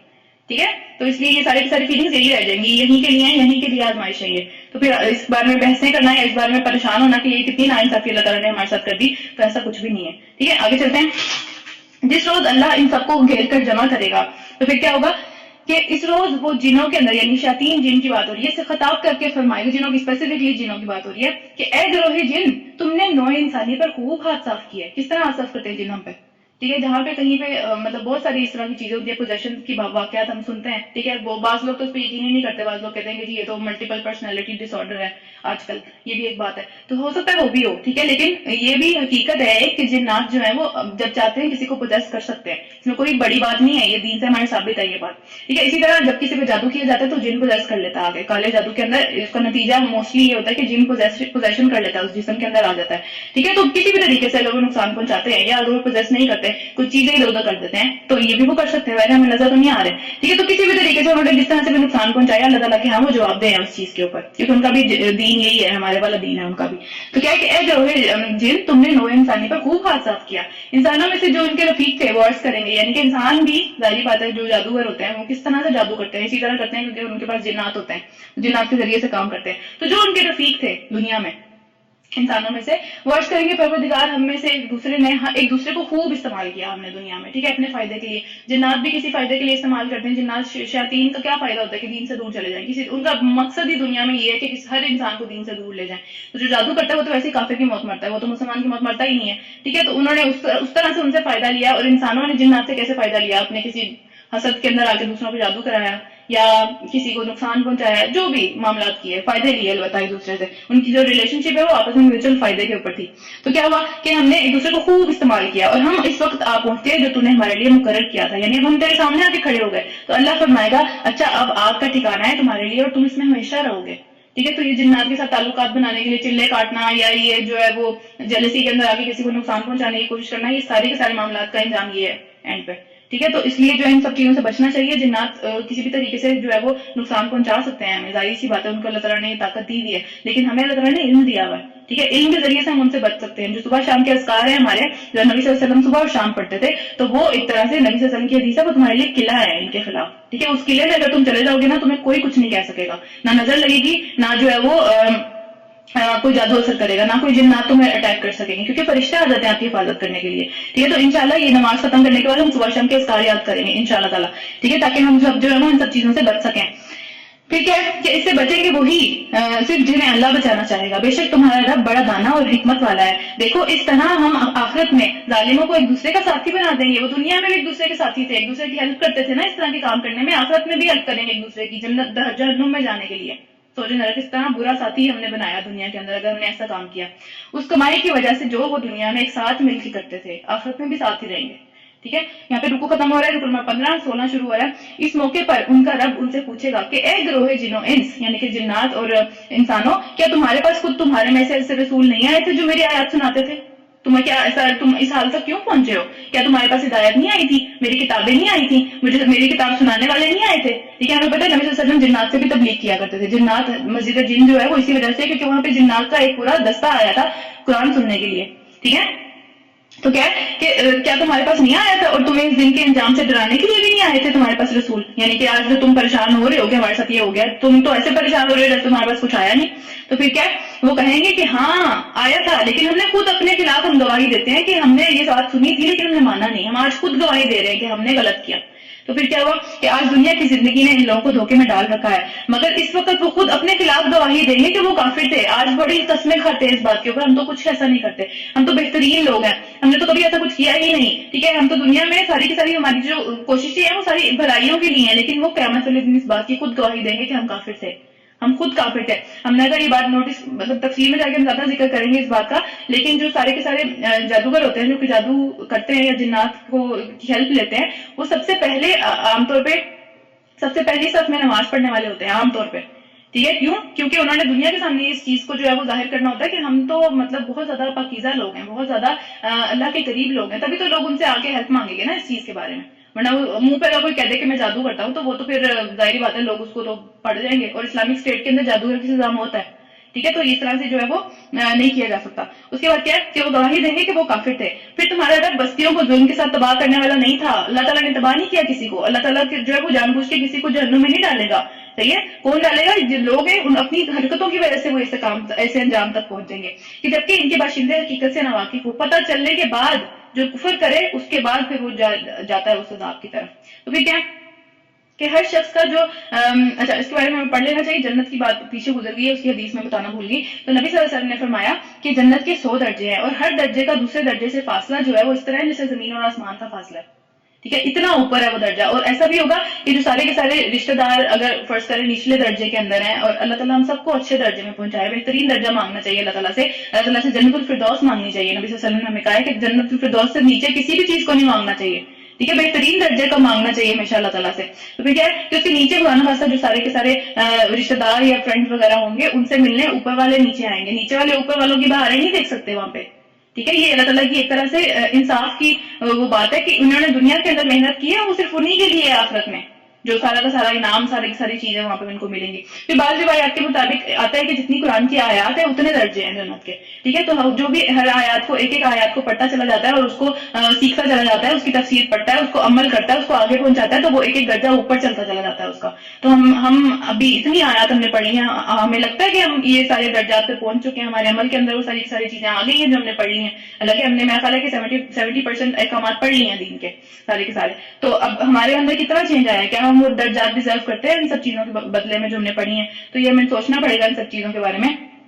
اور پھر کیا ہے کہ یہ بات ہمیں سوچنی چاہیے کہ اگر ہمیں اپنے رب کے ہاں اپنا درجہ دیکھنا ہے تو ہمیں اپنے اعمال دیکھنے چاہیے. ٹھیک ہے, ہم کدھر کھڑے ہوئے ہیں دنیا میں, جہاں کھڑے ہوئے ہیں آخرت میں بھی وہیں رہیں گے, اس سے اوپر نہیں آنے والے. وہ اللہ کی رحمت ہے, اللہ جس کو بھی اوپر لے جائے. لیکن بات یہ ہے کہ چانسز وہی ہے کہ جو دنیا میں کیا ہے وہی آخرت میں ملنے والا ہے. ٹھیک ہے, اس کے بعد کیا ہے, عبداللہ بن مسعود کی روایت ہے کہ ہمارے سامنے نبی صلی اللہ علیہ وسلم نے کیا کیا, ایک لمبی لکیر کھینچی اور اس پہ کہا کہ یہ اللہ کا راستہ ہے, اور اس کے ارد گرد بھی کافی ساری لکیریں کھینچی جو کہ اللہ کے راستے سے یعنی کہ ہوتی ہوئی گزر رہی تھی. سیدھی راستے سیدھی جو لائن کھینچی تھی اس سے ہوتی ہوئی ادھر ادھر جا رہی تھی. تو نبی صلی اللہ علیہ وسلم نے فرمایا کہ یہ سارے کے سارے راستے جو ہیں یہ شیطان کے راستے ہیں, ان میں سے ہر ایک راستے پہ شیطان بیٹھا ہوا ہے, اور جو ان راستوں پہ چلا گیا وہ ظاہری بات ہے سیدھے راستے سے ادھر ادھر ہو گیا, وہ پھر سیدھے راستے پہ واپس نہیں آئے گا. تو وہ شیطان سیدھے راستے کے اوپر ہی بیٹھا ہوا انتظار کر رہا ہے کہ یہ والا کام بھی تو کر سکتے ہیں, ایسے بھی کر سکتے ہیں, ایسے بھی کر سکتے ہیں, تھوڑا آگے چل کے ہاں ایسے بھی ہو سکتا ہے, ایسے بھی ہو سکتا ہے. ڈفرنٹ اپنے معاملات کے اندر رشتہ داروں کی باتیں آ گئی کہ بھائی نہیں ہمارے یہاں تو ایسے ہوتا ہے, یا پھر کوئی ٹرینڈز آ گئے کہ یہ بڑا مشکل کام ہے, یہ والا سیدھا والا کام یہاں سے ادھر چلے جاتے ہیں, پھر بعد میں کر لیں گے واپس. ٹھیک ہے, تو شیطان واپس نہیں آنے دیتا, پھر بہت مشکل ہو جاتا ہے واپس آنا. ٹھیک ہے, تو سیدھے جو راستہ ہے اللہ کا وہ سیدھا راستہ ہے, اسی کے اوپر شیطان کا ہاتھ لگا کے بیٹھا ہے, یہاں سے گزرے گا تو میں اس کو بتاؤں گا, یہاں سے گزرے گا تو اس کو یہاں سے ادھر لے جاؤں گا. ٹھیک ہے, تو ہر وقت بہت زیادہ اپنے بارے میں جو ہے وہ کیا ہے اپنی فکر کرنے کی ضرورت ہے. ٹھیک ہے, اس کے بعد کیا ہے کہ ہر شخص کا درجہ اس کے عمل کے لحاظ سے ہے. یہ وہی بات آ گئی کہ اپنے رب کے ہاں اگر کوئی درجہ دیکھنا ہے اپنا کہ میں کہاں کھڑا ہوا ہوں تو پھر اپنا عمل دیکھنا چاہیے. تو کیا ہے ہر شخص کا درجہ اس کے عمل کے لحاظ سے ہے, اور تمہارا رب لوگوں کے اعمال سے بے خبر نہیں ہے. ایک بھی چیز اچھی کی ہے وہ مل جائے گی, ایک بھی چیز بری کی ہے وہ بھی مل جائے گی. ٹھیک ہے, تمہارا رب بے نیاز ہے اور مہربانی اس کا شیوا ہے, اس نے لازم کر لیا اپنے اوپر کہ وہ مہربانی کرے گا, رحم کرے گا. لیکن رحم بھی تو اسی پہ کیا جائے گا نا جو اپنے اوپر رحم کرے گا. جس نے اپنے اوپر ہی رحم نہیں کیا, پوری زندگی کو جو ہے وہ کسی غلط کام میں گزار دی, اس کے اوپر کوئی کیا رحم کرے گا. تو پھر کیا ہے کہ اگر وہ چاہتے تو تم لوگوں کو وہ چاہے تو تم لوگوں کو لے جائے, یعنی کہ تم اگر اس کی بات نہیں مانو گے اس کے لیے کوئی بڑا مسئلہ نہیں ہے کہ پوری کی پوری قوم کو لے جائے اور تمہاری جگہ جن لوگوں کو چاہے لے آئے. جس طرح اس نے تمہیں کچھ اور لوگوں کی نسل سے اٹھایا, یعنی کہ جس کی نسل سے ہم اٹھے ہیں وہ اس دنیا میں ہے اب تو نہیں ہے, تو چلے گئے. ہمارے دادا پر دادا یا ان کے دادا نام بھی نہیں پتا ان کا کسی کو کہ وہ ان کا نام کیا تھا, 5-6 نسلوں کا پتا ہوگا, اس سے پیچھے جو نسلیں تھی جن کی نسل سے ہم چلتے چلے آ رہے ہیں نہیں پتا کسی کو نام. ٹھیک ہے, نام صرف انہیں کا رہ جاتا ہے جو دین میں کچھ کام کر جاتے ہیں, اس کے علاوہ کسی کا نام نہیں رہتا. تو وہی والی بات ہے کہ اللہ کے لیے مشکل کام نہیں ہے. پھر تم سے جس چیز کا وعدہ کیا جا رہا ہے وہ یقیناً آنے والی ہے. کون سی چیز ہے وہ؟ قیامت کی بات ہو رہی ہے. ٹھیک ہے, یعنی حساب سارے کے سارے چکتا کر دیے جائیں گے, اور تم خدا کو عاجز کرنے کی طاقت نہیں رکھتے. تم دنیا میں جتنی بڑی مرضی طاقت لے آؤ, جنوں انسان دونوں مل جاؤ, پھر بھی اللہ تعالیٰ کی طاقت تم سے اوپر ہی رہے گی. اور اے نبی صلی اللہ علیہ وسلم کہہ دو کہ لوگوں تم اپنی جگہ عمل کرتے رہو اور میں بھی اپنی جگہ عمل کر رہا ہوں. عنقریب تمہیں معلوم ہو جائے گا کہ انجام کے لحاظ سے کون بہتر ہے. یقینی بات ہے کہ ظالم کبھی بھی کامیاب نہیں ہو سکتے. دنیا میں تھوڑی بہت کامیابی انہیں مل جائے گی, حقیقی کامیابی ان کے لیے نہیں ہے. ٹھیک ہے, کہ اللہ نے اس کے لوگوں نے کیا کیا کہ اللہ کی خود اسی کی پیدا کی ہوئی کھیتیوں اور مویشیوں میں سے, یا مویشیوں کا لفظ نام یہاں پہ لفظ استعمال ہوا ہے. ٹھیک ہے, جو سورت کا نام ہے, تو یہ اللہ کی خود اسی کی پیدا کی ہوئی کھیتیوں یعنی کہ کھیتوں میں سے اور مویشیوں میں سے ایک حصہ مقرر کر دیا. یعنی اللہ نے جو ہے وہ چیزیں پیدا کی, اور اس کے اندر یہ اہل مکہ کی جو ہے وہ ایک ان کی روایت تھی. انہوں نے کیا کیا کہ جب بھی کوئی کھیتی ان کا فصل نکلتی تھی اور اس کا فصل کا پھل آتا تھا, یا پھر مویشی جو کہ پیدا ہوتے تھے, بچے پیدا ہوئے ہیں کسی کے, تو اس طرح کے معاملات, تو ان کے اندر وہ کیا کرتے تھے کہ یہ ہمارے شریکوں کا حصہ ہے اتنا، اور اتنا جو ہے وہ اللہ کا حصہ ہے. اتنا اللہ کا حصہ ہم لوگوں کو دیں گے، غریب لوگوں کو دیں گے، اور جو شریکوں کا حصہ ہے وہ ہم آپس میں خود ہی بانٹ لیں گے. یہ ان کا جو ہے نا ایک طرح سے انہوں نے حصے مقرر کر دیے تھے، اور یہ پورا بڑا ویل سیٹلڈ قسم کا نظام تھا. جو ایسا نہیں کرتا تھا اس کے وہ سب خلاف ہو جاتے تھے، یعنی سب کرتے تھے یہ کام کہ اللہ کا حصہ مقرر کر دیتے تھے اور ایک جو ہے وہ شریکوں کا حصہ مقرر کر دیتے تھے. تو کرتے کیا تھے کہ اگر شریکوں کے حصے میں سے کچھ جو ہے وہ خراب ہے، کوئی فصل خراب ہو گئی ہے، کوئی جانور بیمار ہے، تو وہ کیا کرتے تھے، اس کو بدل دیتے تھے اللہ کے حصے میں. کہ اللہ کے حصے میں سے اچھی چیز، اللہ کا حصہ کیا ہے، لوگوں کا حصہ ہے وہ بیسیکلی، ٹھیک ہے، جو غریبوں کو دینا ہے. تو کیا کیا کہ جو اچھی چیز جو تھی وہ اللہ کے حصے میں سے نکال کے اپنے پاس رکھ لی کہ ہاں یہ ہم شریکوں کے لیے ہے، جو شرک ہم کرتے ہیں، جو کہ بتوں کے لیے ہم دیں گے اپنے آپ کو، تو اس کے لیے جو ہے وہ اچھی چیز نکال لیں گے، لیکن اللہ کے حصے کو وہ پورا نہیں کریں گے. اس میں جو بری چیز ڈالیں گے، ظاہر بات ہے کمپنسیشن کرنی چاہیے نا. اگر ہم نے انیشلی سوچا ہے کہ بھائی 60% میرا اپنا ہے، اور یعنی کہ شریکوں کا ہے، اور جو 40% میں اللہ کے نام پہ نکال رہی ہوں، تو اللہ کے نام پہ اگر کوئی چیز مجھے پسند آ گئی ہے وہ میں اپنے پاس لے لوں گی، ٹھیک ہے، اور اللہ کے نام پہ ظاہر سی بات ہے 40% حصہ تو کم ہو گیا پھر. تو اس طرح کے معاملات وہ کرتے رہتے تھے. اس کی بات ہو رہی ہے یہاں پہ کہ مطلب کھیتیوں میں اور مویشیوں میں ایک حصہ اللہ کے لیے مقرر کر دیا، خود انہی چیزوں میں سے جو اللہ نے پیدا کیا تھا، وہ تو پوری کی پوری اللہ کی تھی. تو یہ ہوتا کون ہے کہ اتنا پرسنٹیج مقرر کرنے والے. تو پھر کیا وہ کہتے ہیں کہ اللہ کے لیے، یہ اللہ کے لیے اور اپنے گمان میں یہ ٹھہرائے ہوئے ہمارے شریکوں کے لیے، یعنی اتنا حصہ اللہ کا اور اتنا حصہ ہمارے شریکوں کا. پھر جو حصہ ان کے ٹھہرائے ہوئے شریکوں کا ہے وہ تو اللہ کے پاس نہیں جا سکتا، یعنی کہ جو شریکوں کا حصہ ہے اس میں سے ایک چیز بھی اللہ کے حصے میں نہیں جائے گی، بالکل نہیں جائے گی. اور جو اللہ کے لیے ہے وہ ان کے شریکوں کو پہنچ جاتا ہے، یعنی اس میں سے چیزیں نکال کے اسی طرف ڈالتے رہتے ہیں اپنے لیے یا شریکوں کے لیے. کیسے برے فیصلے ہیں جو یہ لوگ کرتے ہیں. اور اسی طرح بہت سے مشرکوں کے لیے ان کے شریکوں نے اپنی اولاد کے قتل کو خوشنما بنا دیا ہے تاکہ وہ ان کی ہلاکت میں مبتلا کریں اور ان کو ان کے دین کے ذریعے جو ہے وہ پریشانی میں ڈال دیں. ان کو سمجھ ہی نہ آئے دین کا حصہ ہے نہیں ہے یہ چیز، ٹھیک ہے. تو وہ کیا کرتے تھے، ہم سن چکے ہیں اس چیزوں کو کہ اگر لڑکا ہوتا تھا اس کو زندہ رکھتے تھے، اگر لڑکیاں ہوتی تھی تو ان کو زمین میں دبا دیتے تھے زندہ. تو اس چیز کی یہاں پہ بات ہو رہی ہے کہ ان کے شریکوں نے، یعنی کہ شریک کون تھے، بت تو نہیں بولتے ظاہری بات ہے، جو بڑے بڑے علماء انہوں نے بنائے ہوئے تھے اپنی طرف سے، وہ یہ باتیں کرتے تھے کہ بھائی نہیں لڑکیاں تو اس طرح کی ہیں، لڑکیاں تو نہیں رکھنی چاہیے، یہ تو مصیبت ہے ایک بہت بڑی، ٹھیک ہے. تو کیا ہے کہ اس کو جو ہے نا وہ دفن کر دو. تو آسان ہو گیا ان کے لیے یہ کام، اتنا بڑا جو ظلم ہے وہ آسان ہو گیا. تو اگر اللہ چاہتا تو یہ ایسا نہ کرتے، لہٰذا انہیں چھوڑ دو اپنی من مانیوں میں، جو وہ کریں ان کو کرتے چلے جانے دو. تو ان کو ایسا لگا کہ ہمارا بیٹا ہے یا ہماری بیٹی ہے تو ہماری چیز ہے، ہم اس کے ساتھ جو مرضی کریں. ان کو یہ بھول گیا کہ اللہ کی امانت تھی ان کے پاس، اس کا خیال رکھنا یا اس کو جو ہے وہ اس کے سارے حقوق دینا ان کے اوپر اللہ تعالیٰ نے پوچھنا ہے ان سے، ٹھیک ہے. تو وہ اپنے مرضی سے فیصلے کرنے لگے. پہلے تو یہ کیا کہ حلال اور حرام کی چیزیں بھی آگے جا کے آئیں گی وہ خود ہی انہوں نے بنانی شروع کر دی. اور پیچھے کیا کیا، اللہ تعالیٰ کا ایک حصہ مقرر کر دیا. اللہ تعالیٰ کا ہمارے مال میں جو زکوٰۃ کا حصہ ہے وہ اللہ تعالیٰ نے مقرر کیا ہوا ہمارے لیے 2.5% اللہ تعالیٰ نے کہا ہے کہ اتنا نکالنا ہے، ٹھیک ہے. تو ہم 2.5% ہی نکالتے ہیں اپنے فرض ایک طرح سے زکوٰۃ کے اوپر. تو ہم اپنی مرضی سے نہیں کہتے کہ بھائی نہیں میں 1.5% دے سکتا ہوں، میں اس سے زیادہ نہیں دے سکتا. تو یہ والے معاملات وہ خود کر رہے تھے، اپنی مرضی سے فیصلے کر رہے تھے. پھر کیا کہتے ہیں یہ جانور اور یہ کھیت محفوظ ہیں، انہیں صرف وہی لوگ کھا سکتے ہیں جنہیں ہم کھلانا چاہیں. حتیٰ کہ یہ پابندی ان کی خود ساختہ ہے، یعنی کہ انہوں نے کیا کیا کہ کچھ کھیتوں کو، کچھ جو ان کو لگتا تھا کہ یہ تھوڑے سپیریئر ہیں، ان کو انہوں نے بعض لوگوں کے لیے حرام کر دیا کہ یہ صرف بعض لوگ کھا سکتے ہیں، بعض لوگوں کے لیے حلال ہے اور بعض لوگوں کے لیے حرام ہے، ٹھیک ہے. تو یہ حلال اور حرام کی جو پابندی ہے یہ اللہ کی مرضی ہے، اللہ کی اتھارٹی ہے، یہ اللہ تعالیٰ کا حق ہے یہ کہ اللہ اس کو ڈیسائیڈ کرے، کیونکہ ساری کی ساری چیزیں اللہ تعالیٰ نے خود پیدا کی ہیں. تو اس کے اندر انہوں نے ایک طرح سے خود سے فیصلے کرنے شروع کر دیے. پھر کچھ جانور ہیں جن کی سواری ان کے اوپر حرام کر دیا. انہوں نے کہا یہ والے جانور ہم نے دیوتاؤں کے نام پہ چھوڑ چکے ہیں، پیچھے ہم پڑھ چکے ہیں سوم اور بحیرہ، اللہ تعالیٰ نے کہا میں نے مقرر نہیں کیے اس طرح کے جانور جو سارے کے سارے تم نے بنا لیے ہیں کہ یہ دیوتاؤں کے نام پہ ہم چھوڑ دیں گے، ان سے نہ کوئی فائدہ اٹھا سکتا ہے اور نہ ہی جو ہے وہ کوئی ان کی سواری کر سکتا ہے، یہ جدھر سے چاہے کھائے. تو یہ والے سارے معاملات انہوں نے بنائے ہوئے تھے. یہاں پہ انہی کی بات ہو رہی ہے کہ سوار نہیں ہو سکتے، ان سے فائدہ نہیں اٹھا سکتے. حالانکہ اور کچھ جانور ایسے ہیں جن کے اوپر اللہ کا نام نہیں لیتے. کچھ جانور کہتے ہیں یہ جو ہے ہم اپنے بتوں کے نام پہ جو ہے وہ ان کو ذبح کریں گے، اللہ کا نام نہیں لینا اس کے اوپر بالکل بھی.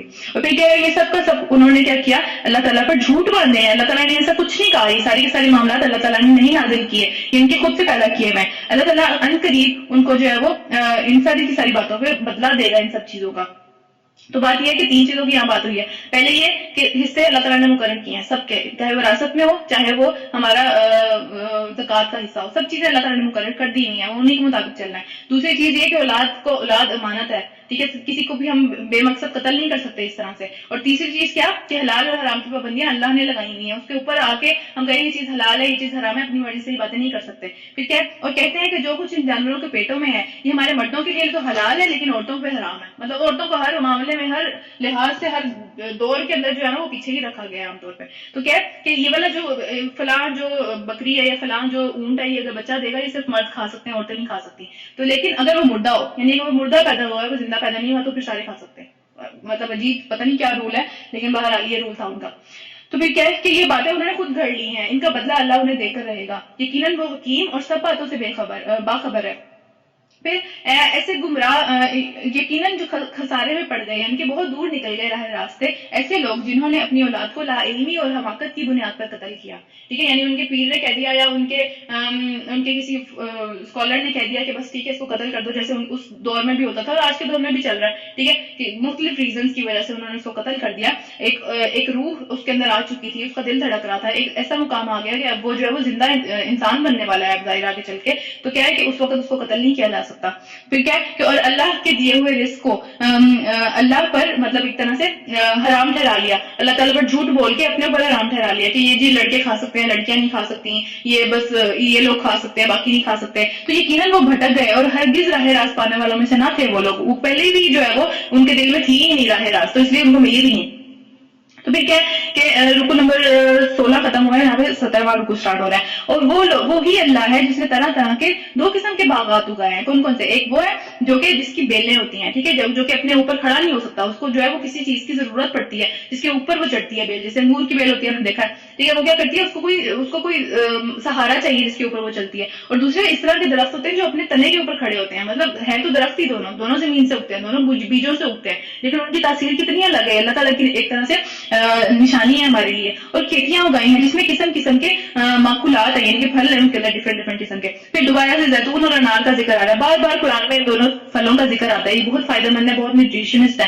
ٹھیک ہے, نیوٹریشن آئی ڈونٹ نو لفظ, ٹھیک ہے, بہرحال جو بھی لفظ سمجھ آ گئی ہے. تو کیا اس طرح سے ہے وہ. ٹھیک ہے, اور اس کے بعد کیا ہے کہ درخت پیدا کیے ہیں جن کی صورت میں ایک جیسے لگتے ہیں دیکھنے میں لیکن مزے میں بالکل ڈفرینٹ ہے, ان کی تاثیر بالکل ڈفرینٹ ہے. ٹھیک ہے, وہ کسی طرح سے اثر جس طرح سے جسم میں ظاہر کرتے ہیں وہ بالکل ڈفرینٹ ہے. تو کھاؤ ان کی پیداوار میں سے جبکہ یہ پھل لائیں اور اللہ کا بھی حق ادا کرو. ٹھیک ہے, یہ نہیں ہے کہ ظاہر عام طور پہ جو لوگ اس طرح کے ٹھیکیدار قسم کے لوگ ہوتے ہیں جن کے پاس بہت ساری زمینیں ہوتی ہیں یا بہت سارے پیچھے باغات ہوتے ہیں, ان کے پاس مطلب اچانک سے کافی زیادہ پیسے آتے ہیں سال کے اندر جب بھی فصل نکلتی ہے.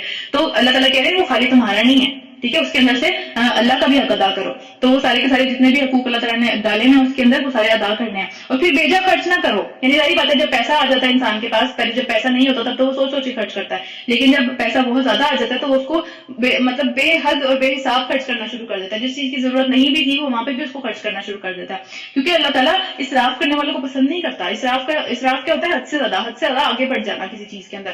تو وہ خرچ کے اندر حد سے زیادہ آگے بڑھ جاتا ہے. پھر اس کے بعد کیا یہاں پہ ہم تھوڑی سی ایک دو حدیثیں پڑھ لیتے ہیں. کھانے پینے کے بارے میں بھی جو ہے وہ اسراف کی بات ہوئی ہے, یعنی کہ کھانا پینا جو ہے جی بالکل غذائیت کی بات کر رہے تھے ہم پہلے. تو خیر اب کھانے پینے کے اندر جو ہے وہ اس میں بھی جو ہے حد سے آگے بڑھنے کا حکم نہیں ہے. یہاں پہ اللہ تعالیٰ نے کہا جو چیزیں حلال ہے کھاؤ, لیکن اس کو ضائع اگر کیا, ٹھیک ہے, اپنی ضرورت سے زیادہ لے کے اس کو جو ہے وہ پھینکا آپ نے, یا وہ نالی میں جا رہا ہے, وہ بن میں جا رہا ہے اینڈ پہ, اور جو ہے وہ بس دل کر رہا ہے کہ یار یہ بھی بہت پیارا لگ رہا ہے, یہ بھی آج کل لوگ کافی کھا رہے ہیں, ٹرائی کر کے دیکھتے ہیں, نہیں پسند آیا پھینک دیا. ٹھیک ہے, یہ ساری چیزیں اسراف کے اندر آتی ہیں. یہ کوئی معاملہ نہیں ہے, ظاہر بات ہے کسی غریب کو دیا جا سکتا ہے وہ کام, وہی چیزیں کسی غریب کے اوپر خرچ کی جا سکتی ہیں. وہی پیسہ جو آپ اپنی شوقوں کے اوپر پورا کریں, شوق جو ہے وہ ضرور پورے کریں, اس میں کوئی بھی ایسی بات نہیں ہے, لیکن ضائع کرنا یا دوسروں کو دکھانے کے لیے کسی کو چیز لینا, یہ ساری کی ساری چیزیں اسراف کے اندر آتی ہیں. اسی طرح جو ہے یہ کون ہے, اچھا ایک جو ہے وہ صحابی فرماتے ہیں کہ اگر کوئی ایک پہاڑ ہو جو کہ پورا کا پورا سونے کا ہو, ٹھیک ہے, اگر وہ آدمی جو ہے وہ پورا پہاڑ دین کے کاموں پہ خرچ کر لے, ٹھیک ہے, یعنی کہ دین کو پھیلانے پہ, کسی کی مدد کرنے پہ, کسی انسانوں کے لیے یعنی کہ وہ خرچ کر لے, وہ اپنے اوپر اس کو بھی خرچ کرے, لیکن یہ کہ اس کا میجر پورشن وہ انسانوں کے اوپر خرچ کرے, تو وہ فضول خرچی نہیں ہے. ٹھیک ہے, وہ فضول خرچی کے ذمہ میں نہیں آتا, وہ اسراف نہیں ہے, کیونکہ وہ اس نے اپنے آگے بھیج دیا, اس نے دنیا کا فائدہ نہیں اٹھایا, دنیا کو دکھانے کے لیے اس نے کام نہیں کیا, دنیا میں اپنا سٹیٹس اوپر کرنے کے لیے اس نے کام نہیں کیا وہ. اور اگر ایک درہم بھی اللہ کی نافرمانی میں خرچ کرتا ہے تو وہ اسراف ہے. ٹھیک ہے، یعنی ایک درہم کی کیا ویلیو ہے ایک سونے کے پہاڑ کے سامنے؟ کچھ بھی نہیں. لیکن اس نے اگر وہ کسی گناہ کے کام میں خرچ کیا یا کچھ اس طرح کے کاموں میں خرچ کیا جو کہ اللہ کی نافرمانی میں آتے ہیں، تو وہ ایک درہم بھی اس کے لیے ایک طرح سے اسراف کا سبب بن گیا، یعنی اس نے زیادتی کی ہے. یہ نہیں کرنا چاہیے تھا اسے، اللہ کی دی ہوئی نعمت تھی وہ.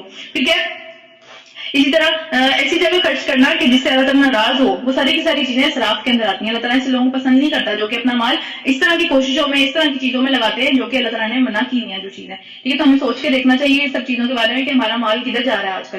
تو پھر کیا ہے، پھر وہی ہے جس نے مویشیوں میں سے وہ جانور بھی پیدا کیے جو کہ سواری کے کام آتے ہیں. سارے کے سارے جانور، ساری کی ساری مخلوقات جو دنیا کے اندر ہمیں نظر آتی ہیں، اللہ تعالیٰ نے انسان کی خدمت کے لیے پیدا کی ہیں. اس لیے پیدا کی ہیں تاکہ انسان اپنی زندگی آسان بنائے ان سے. تو ان لوگوں نے کیا کیا، یہ والا بندہ، یہ والا جو جانور ہے اس کی تو سواری نہیں کی جا سکتی، یہ والا جانور جو ہے یہ کھا نہیں سکتے، تو یہ پابندیاں اللہ نے نہیں لگائیں. تو جو پابندیاں اللہ نے نہیں لگائیں وہ ہم خود سے اپنی ذات کے اوپر نہیں لگانی چاہیے ہمیں. ٹھیک ہے، اس کو دین کا حصہ اسپیشلی بنا کے نہیں لگانا چاہیے کہ دین کا حصہ ہے. ٹھیک ہے، کہ جن سے سواری کا کام لیا جاتا ہے. اور کچھ ایسے بھی ہیں جو کہ کھانے کے اور بچھانے کے کام آتے ہیں. کھانے کے لیے تو ہمیں پتہ ہے بچھانے کا مطلب ان کی کھال استعمال ہوتی ہے بچھانے کے لیے.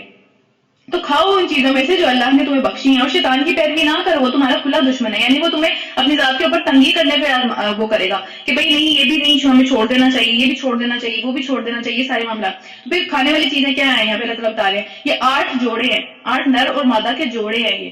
ٹھیک ہے، کون کون سی ہیں؟ 2 بھیڑ کی قسمیں ہیں، 2 بکری کی قسمیں ہیں. 2 کا مطلب ہے نر اور مادہ. ٹھیک ہے، 2 بھیڑ کی قسمیں اور 2 بکری کی قسم کے ہیں. پھر اے نبی ان سے پوچھو اللہ نے کیا نر حرام کیے یا مادہ حرام کیے ہیں، جو انہوں نے خود سے اپنی طرف سے بنا لیا ہے کہ جی مرد کھا سکتے ہیں اور عورتیں نہیں کھا سکتی، یا پھر اگر لڑکا ہوا تو یہ کھا سکیں گے اور لڑکی ہوئی اگر اس بکری کی، مطلب لڑکی تو نہیں بکری ہوئی تو پھر وہ نہیں کھا سکتے، اور اگر بکرا ہوا تو کھا سکتے ہیں. تو یہ سارے معاملات انہوں نے خود بنا لیے تھے. تو اللہ تعالیٰ کہہ رہے ہیں دونوں حلال ہیں، دونوں کھاؤ. پھر کیا، یا وہ بچے جو بھیڑوں اور بکریوں کے پیٹ میں ہوں، ان کے بارے میں بھی ان کے کچھ بلیف سے جن کو اللہ تعالیٰ کہہ رہے ہیں کہ ان سے پوچھو کیا وہ اللہ نے حرام کیے تم پہ. پھر کیا کہ ٹھیک ٹھیک علم کے ساتھ مجھے بتاؤ اگر تم سچے ہو، دلیل لے کے آؤ. کہاں پہ اللہ تعالیٰ نے بتائی ہے یہ بات. اور اسی طرح 2 اونٹ کی قسم سے ہیں اور 2 گائے کی قسم سے. یہ سارے چوپائے اللہ تعالیٰ نے ہمارے لیے حلال کیے ہیں، اور ان سب چوپایوں کو انعام کہتے ہیں جن سے ہم سورت کا نام پڑھ رہے ہیں. پھر کیا کہ پوچھو ان کے نر اللہ نے حرام کیے یا مادہ حرام کیے، جیسے ان لوگوں کی باتیں ہیں. یا پھر وہ بچے جو اونٹی اور گائے کے پیٹ میں ہوں، کیا یہ ساری پابندیاں اللہ نے نہیں لگائی؟ کیا تم اس وقت حاضر تھے جب اللہ ان کے حرام ہونے کا تمہیں حکم دے رہا تھا؟ کہاں پہ یہ بات ہوئی ہے؟ لے کے آؤ، کہاں لکھا ہوا ہے یہ بات. ٹھیک ہے، پھر اس شخص سے بڑھ کر ظالم کون ہوگا جو اللہ کی طرف جھوٹی بات کہے کہ اللہ نے یہ کہا ہے. ٹھیک ہے، ہم بھی بات بہت دفعہ پڑھ چکے ہیں، اللہ کی طرف باتیں کرتے ہوئے بہت زیادہ جو ہے وہ احتیاط کرنی چاہیے، یہ باتیں ٹھیک نہیں ہے. ٹھیک ہے، تاکہ علم کے بغیر لوگوں کی غلط رہنمائی کرے. یقیناً اللہ ظالموں کو راہ راست نہیں دکھایا جاتا. تو یہ والی بات ہمارے دور میں بھی آج ہمیں جس بات کا نہیں پتا ماننے نہیں پتا. ٹھیک ہے، ماننے کے نہیں پتا، دیکھ کے بتانا پڑے گا، سوچ کے جو ہے نا کسی سے پوچھ کے میں یہ بات بتا سکتا ہوں. اس طرح سے اپنی طرف سے باتیں کرنا یا علم کے بغیر لوگوں کی رہنمائی کرنا یہ بہت بڑا ظلم ہے. ٹھیک ہے، اللہ تعالیٰ کہہ رہے ہیں کہ یہ جھوٹی بات تم نے میری طرف ڈال دی، تمہیں نہیں پتا تھا، مان لو کہ نہیں پتا. ٹھیک ہے، آگے ریسرچ کر کے بتا دیں گے. کوئی مسئلہ پوچھے کہ یار ہاں تم قرآن پڑھ رہے ہو یا تم نے جو ہے وہ قرآن پڑھا تو مجھے اس بات کے بارے میں بتاؤ، تو وہاں پہ ہماری ایگو آ جاتی ہے سامنے کہ ہاں میں نے قرآن پڑھا، مجھے یہ بات کیسے نہیں آتی، تو کچھ بھی بتا دیں گے اسے. ٹھیک ہے، تو مان لینا کہ نہیں آتا، اس کے بارے میں کوشچن کر لینا، اس کے بارے میں کسی اہل علم سے پوچھ لینا، اس میں کوئی بڑی بات نہیں ہے. انسان سیکھتا ہی تب ہے جب وہ پوچھتا ہے کسی سے. ٹھیک ہے، ہر چیز ہمارے اوپر نازل نہیں ہوتی، ظاہر سی بات ہے، ہم نبی تھوڑی ہیں. تو پھر کیا، تو اس طرح کے بغیر ان کے لوگوں کو فتوے دینا، لوگوں کو گائیڈ کرنے کی کوشش کرنا، یہ بہت بڑا ایک ظلم ہے. تو اللہ تعالیٰ یہ کہہ دیں کہ ظلموں کو راہ راست نہیں دکھایا جاتا، وہ اپنے ہی عملوں میں آگے آگے چلتے چلے جائیں گے. عرب کا یہ حال کیوں ہوا تھا؟ کیونکہ وہ اپنے ہی عملوں میں آگے آگے چلتے چلے گئے، ان کے پاس علم تو تھا نہیں، اپنی ہی باتوں میں آگے آگے چلتے چلے گئے. تو یہاں پہ رکو نمبر 17 ختم ہو رہا ہے، 18 شروع کرتے ہیں. اے نبی صلی اللہ علیہ وسلم ان سے کہو جو وہی میرے پاس آئی ہے اس میں سے تو کوئی بھی چیز ایسی نہیں پاتا میں جو کہ کھانے پر حرام ہو. یعنی کہ وہی کے اندر تو کسی بھی ان چیزوں کو حرام نہیں کیا ہوا جو تم نے اپنے اوپر حرام کر لیا.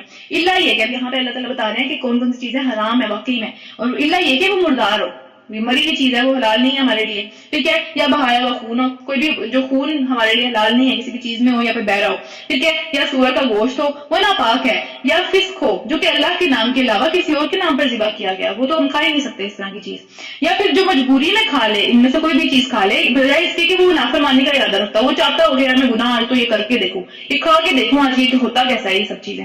ٹھیک ہے، تو اس کے دل میں اس طرح کی بات نہ ہو، دل سے ایک طرح سے نادم ہو اس چیز کے اوپر، وہ گلٹی فیل کر رہا ہو کہ مجھے نہیں کھانا چاہیے تھا، لیکن جان بچانے کے لیے اس کو کھانا پڑ جائے، تو بغیر اس کے کہ وہ ضرورت سے زیادہ بھی نہ کھائے. ایسا نہ ہو کہ پیٹ بھر کے بیٹھ جائے، یعنی صرف اتنا کھانا چاہیے اسے اگر اس طرح کی سچویشن آ جائے تو کہ اس کی جان بچ جائے بس. ٹھیک ہے، تو یقیناً تمہارا رب درگزر سے کام لینے والا ہے اور رحم فرمانے والا ہے. اور جن لوگوں نے یہودیت اختیار کی ان پر ہم نے سب ناخن والے جانوروں کو حرام کر دیا. ان کے اوپر حرام کی جو پابندی تھی وہ بہت زیادہ تھی کیونکہ وہ کوشچن بہت زیادہ کرتے تھے.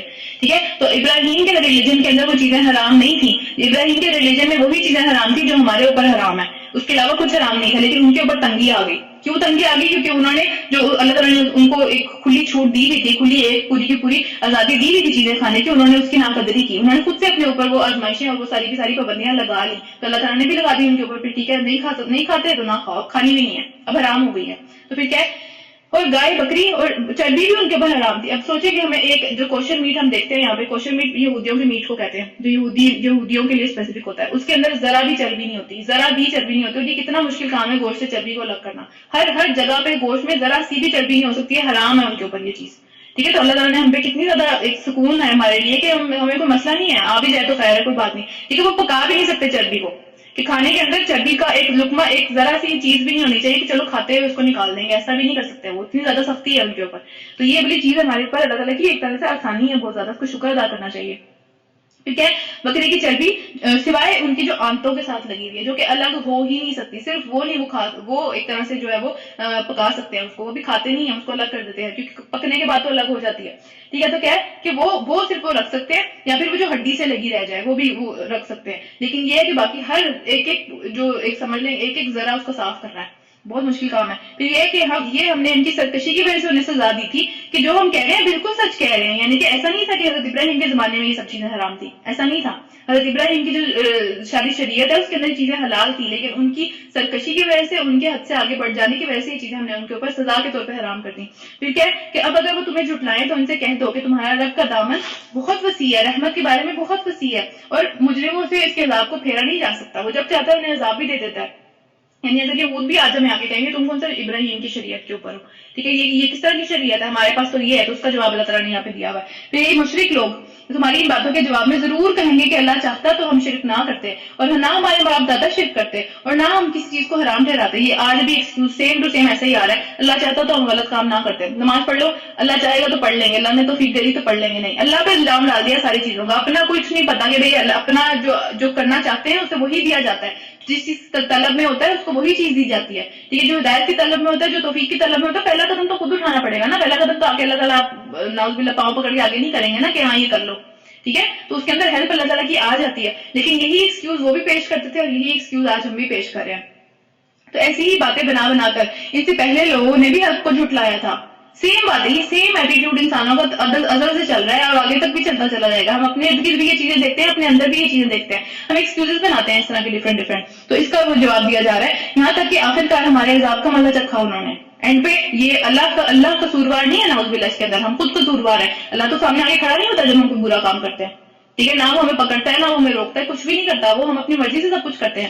پھر کیا ان سے کہو, کیا تمہارے پاس کوئی علم ہے جسے ہمارے سامنے پیش کر سکو, کہ اس بارے میں تمہارے پاس کوئی علم ہے کہ اللہ ہی سب کچھ کرتا ہے, یا اللہ ہی اٹھا کے جو ہے وہ نعوذ باللہ ہمارے قدم آگے کرے گا تو ہم کچھ کر پائیں گے جو باتیں تم کر رہے ہو.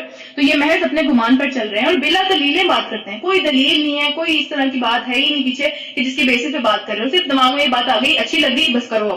پھر کیا, پھر کہو دلیل اللہ کی کافی ہے, جو اللہ نے دلیل دے دی ہے نا اس قرآن کے اندر وہ کافی ہے. اس کے بعد اگر کوئی بھی بندہ دلیل نہ دے تو وہ بھی ضرورت نہیں ہے اس کی, تمہارے گمان کے مقابلے میں یہ دلیل کافی ہے. بے شک اگر اللہ چاہتا تو تم سب کو ہدایت دے دیتا. اللہ کو مطلب اللہ کے لیے تو مشکل کام ہے ہی نہیں. ٹھیک ہے, لیکن بات یہ ہے کہ سارا عمال کا جو دار و مدار ہے وہ ظاہری سی بات ہے وہ تمہارے عمل کے اوپر ہے. جو کچھ بھی تم کرو گے, کر کے آگے بھیجو گے, اس کے اوپر جج کیا جانا ہے. نیتوں کے اوپر ہے وہ ساری کی ساری چیز. اگر کسی کی نیت میں ہدایت پانا ہے, یا اس کو لگتا ہے کہ یار مجھے کوشش کرنی چاہیے یا مجھے اس چیز کی ضرورت ہے, تو تبھی اس کو وہ چیز آسان ہوگی اس کے لیے. اگر وہ اس کے دل کے اندر ہی کھوٹ ہے, اس کی نیتوں کے اندر ہی کھوٹ ہے, پھر وہ چیز ملے گی بھی نہیں. ٹھیک ہے, ان سے کہو کہ لاؤ اپنے وہ گواہ جو اس بات کی گواہی دے کہ اللہ ہی نے ان چیزوں کو حرام کیا ہے جو تم سب کی سب چیزیں حرام کر رہے ہو. کہاں ہے وہ گواہ؟ کوئی فرشتہ آیا تھا تمہارے پاس, یا پھر کوئی جو ہے وہ اللہ تعالیٰ نے کوئی کتاب نازل کی تھی تمہارے پاس؟ ٹھیک ہے, وہ اپنی گواہی لے کے آؤ. پھر اگر وہ شہادت دے دیں, یعنی وہ جھوٹی گواہی کو لے کے بھی آ جاتے ہیں کہ بھئی یہ بندہ فلاں بندہ جو ہے وہ اللہ تعالیٰ کا نبی ہے, اس کے بعد بھی وہی آئی ہے, اس طرح کوئی بھی معاملہ, کیونکہ ظاہر اللہ تعالیٰ نے تو حرام نہیں کی ہیں چیزیں, تو وہ کوئی بھی گواہی دے رہے, تم گواہی نہ دینا ان کے ساتھ. یعنی تم نہ کہنا کہ ہاں گواہی آ گئی ہے تو ٹھیک ہے یہی بات صحیح ہے, تو تم نہ دینا یہ گواہی. لوگوں کی خواہشات کے پیچھے نہ چلنا جنہوں نے ہماری آیات کو جھٹلا دیا ہے, اور جو آخرت کے ایمان نہیں رکھتے آخرت کے اوپر, اور جو دوسروں کو اپنے رب کا ہمسر بناتے ہیں. یعنی یہ سارے کے سارے معاملات صرف کس بات کے اوپر بات ہو رہی ہے؟ ان کے کھانے کی طرف ایٹیٹیوڈ کی. ٹھیک ہے کہ کھانے کے اوپر اندر جو ہے وہ انہوں نے ڈفرینٹ چیزوں کی اپنے اوپر پابندیاں لگا لی, اللہ کی بات کو نہیں مانا. تو کھانا بہت ایک چھوٹی بات نہیں ہے کھانا. ٹھیک ہے, حرام اور حلال کی جو پابندیاں اللہ تعالیٰ کی بہت بڑی بات ہے. اینڈ اس کا کیا بن رہا ہے؟ انہوں نے ہماری آیات کو جھٹلا دیا اور آخرت کے منکر ہیں, ان کو لگتا ہی نہیں ہے اللہ کے سامنے پیش ہونا ہے اس بات کے بارے میں. اور پھر کیا ہے کہ جو دوسروں کو اپنے رب کا ہمسر بناتے ہیں, کسی اور کی بات سن کے یہ کام کر لیں گے, اللہ کی بات سن کے نہیں کریں گے. یہاں پہ رکوع ختم ہو رہا ہے 18واں, 19واں رکوع شروع کرتے ہیں. اے نبی صلی اللہ علیہ وسلم, ان سے کہو کیا میں تمہیں پڑھ کر سناؤں تمہارے رب نے کیا پابندیاں عائد کی ہیں. یعنی اللہ تعالیٰ نے حکم دیا ہے کہ پڑھ کے سناؤ ان کو یہ بات کی, کیونکہ سنی ہوئی بات کا اثر ڈفرینٹ ہوتا ہے. پڑھ کے وہ اثر نہیں آتا جو کہ دوسرا بندہ سنا رہا ہو, وہ اثر دل پہ ہوتا ہے جو. ٹھیک ہے, تو پڑھ کے سنانے کا حکم ہے نبی کو بھی اور ہمیں بھی. آج ہم سے کوئی بات کرے تو اپنی باتیں نہیں کرنی چاہیے, نبی کی بات جو اللہ تعالیٰ نے قرآن میں کہی ہے یہ پڑھ کے سناؤ. یہ آیت کے اندر ساری کی ساری حرام اور حلال کی پابندیاں ہیں جو ہم پڑھنے لگے ہیں ابھی. تو پھر کیا ہے کہ پہلی بات یہ حرام کی ہے کہ اس کے ساتھ کسی کو شریک نہ ٹھہراؤ. کوئی بندر کو, کوئی ذات کو, کسی ہستی کو, کسی بت کو, کسی بھی چیز کو اس کے ساتھ شریک نہ ٹھہراؤ. اور پھر کیا ہے, والدین کے ساتھ نیک سلوک کرو. اس کو ستانا حرام ہے, والدین کو تنگ کرنا حرام ہے. ٹھیک ہے, ان کے ساتھ بدتمیزیاں کرنا, یہ سب چیزیں حرام ہے. یہ چیزیں چھوٹی بات نہیں ہے, یہ بہت بڑی بات ہے. ٹھیک ہے, اور اپنی اولاد کو مفلسی کے ڈر سے قتل نہ کرو. ٹھیک ہے, یہ بھی حرام ہے, یہ بھی حرام میں آتا ہے. پھر ہم تو تمہیں بھی رزق دیتے ہیں, ان کو بھی دے دیں گے. ٹھیک ہے, تم کیا اپنی مرضی سے جب دنیا میں آئے تھے اپنا رزق لے کے آئے تھے ساتھ؟ کہاں آیا وہ رزق؟ تمہارے ماں باپ کو دیا ہوا تھا نا آلریڈی پہلے, تو ان کو بھی دے دیں گے. اور بے شرمی کی باتوں کے قریب بھی نہ جاؤ. ٹھیک ہے, بے شرمی کی باتیں کیا ہے کہ گالی گلوچ یا پھر کسی کے ننگی باتیں کرنا, کوئی گندی باتیں کرنا. ٹھیک ہے, اس طرح کی ساری باتیں ان کے قریب بھی نہیں جانا چاہیے. قریب جانے کا کیا مطلب ہے؟ ایک تو بات یہ کہ اپنے منہ سے کہہ دینا, اور دوسرا یہ کہ جہاں وہ باتیں ہو رہی ہو وہاں سے اٹھ جانا چاہیے, بیکاز کمپنی اثر کرتی ہے, ہمیں پتہ ہے اس چیز کا. ٹھیک ہے, تو ساری کی ساری باتوں کے قریب بھی نہ جاؤ, خواہ وہ کھلی ہو یا چھپی. چاہے ایک بندہ بات کر رہا ہے, چاہے 10 لوگوں کے درمیان بات ہو رہی ہے, ان سے دور رہنا چاہیے. اور جان لو کہ جسے اللہ نے حرام ٹھہرایا ہے اسے ہلاک نہ کرو. یعنی کہ جسے اللہ نے مارنے سے حرام کیا ہے اس چیز کو, جان کو, یعنی کہ قتل کی بات ہو رہی ہے یہاں پہ. قتل کرنا جائز نہیں ہے, یہ حرام میں سے ہے.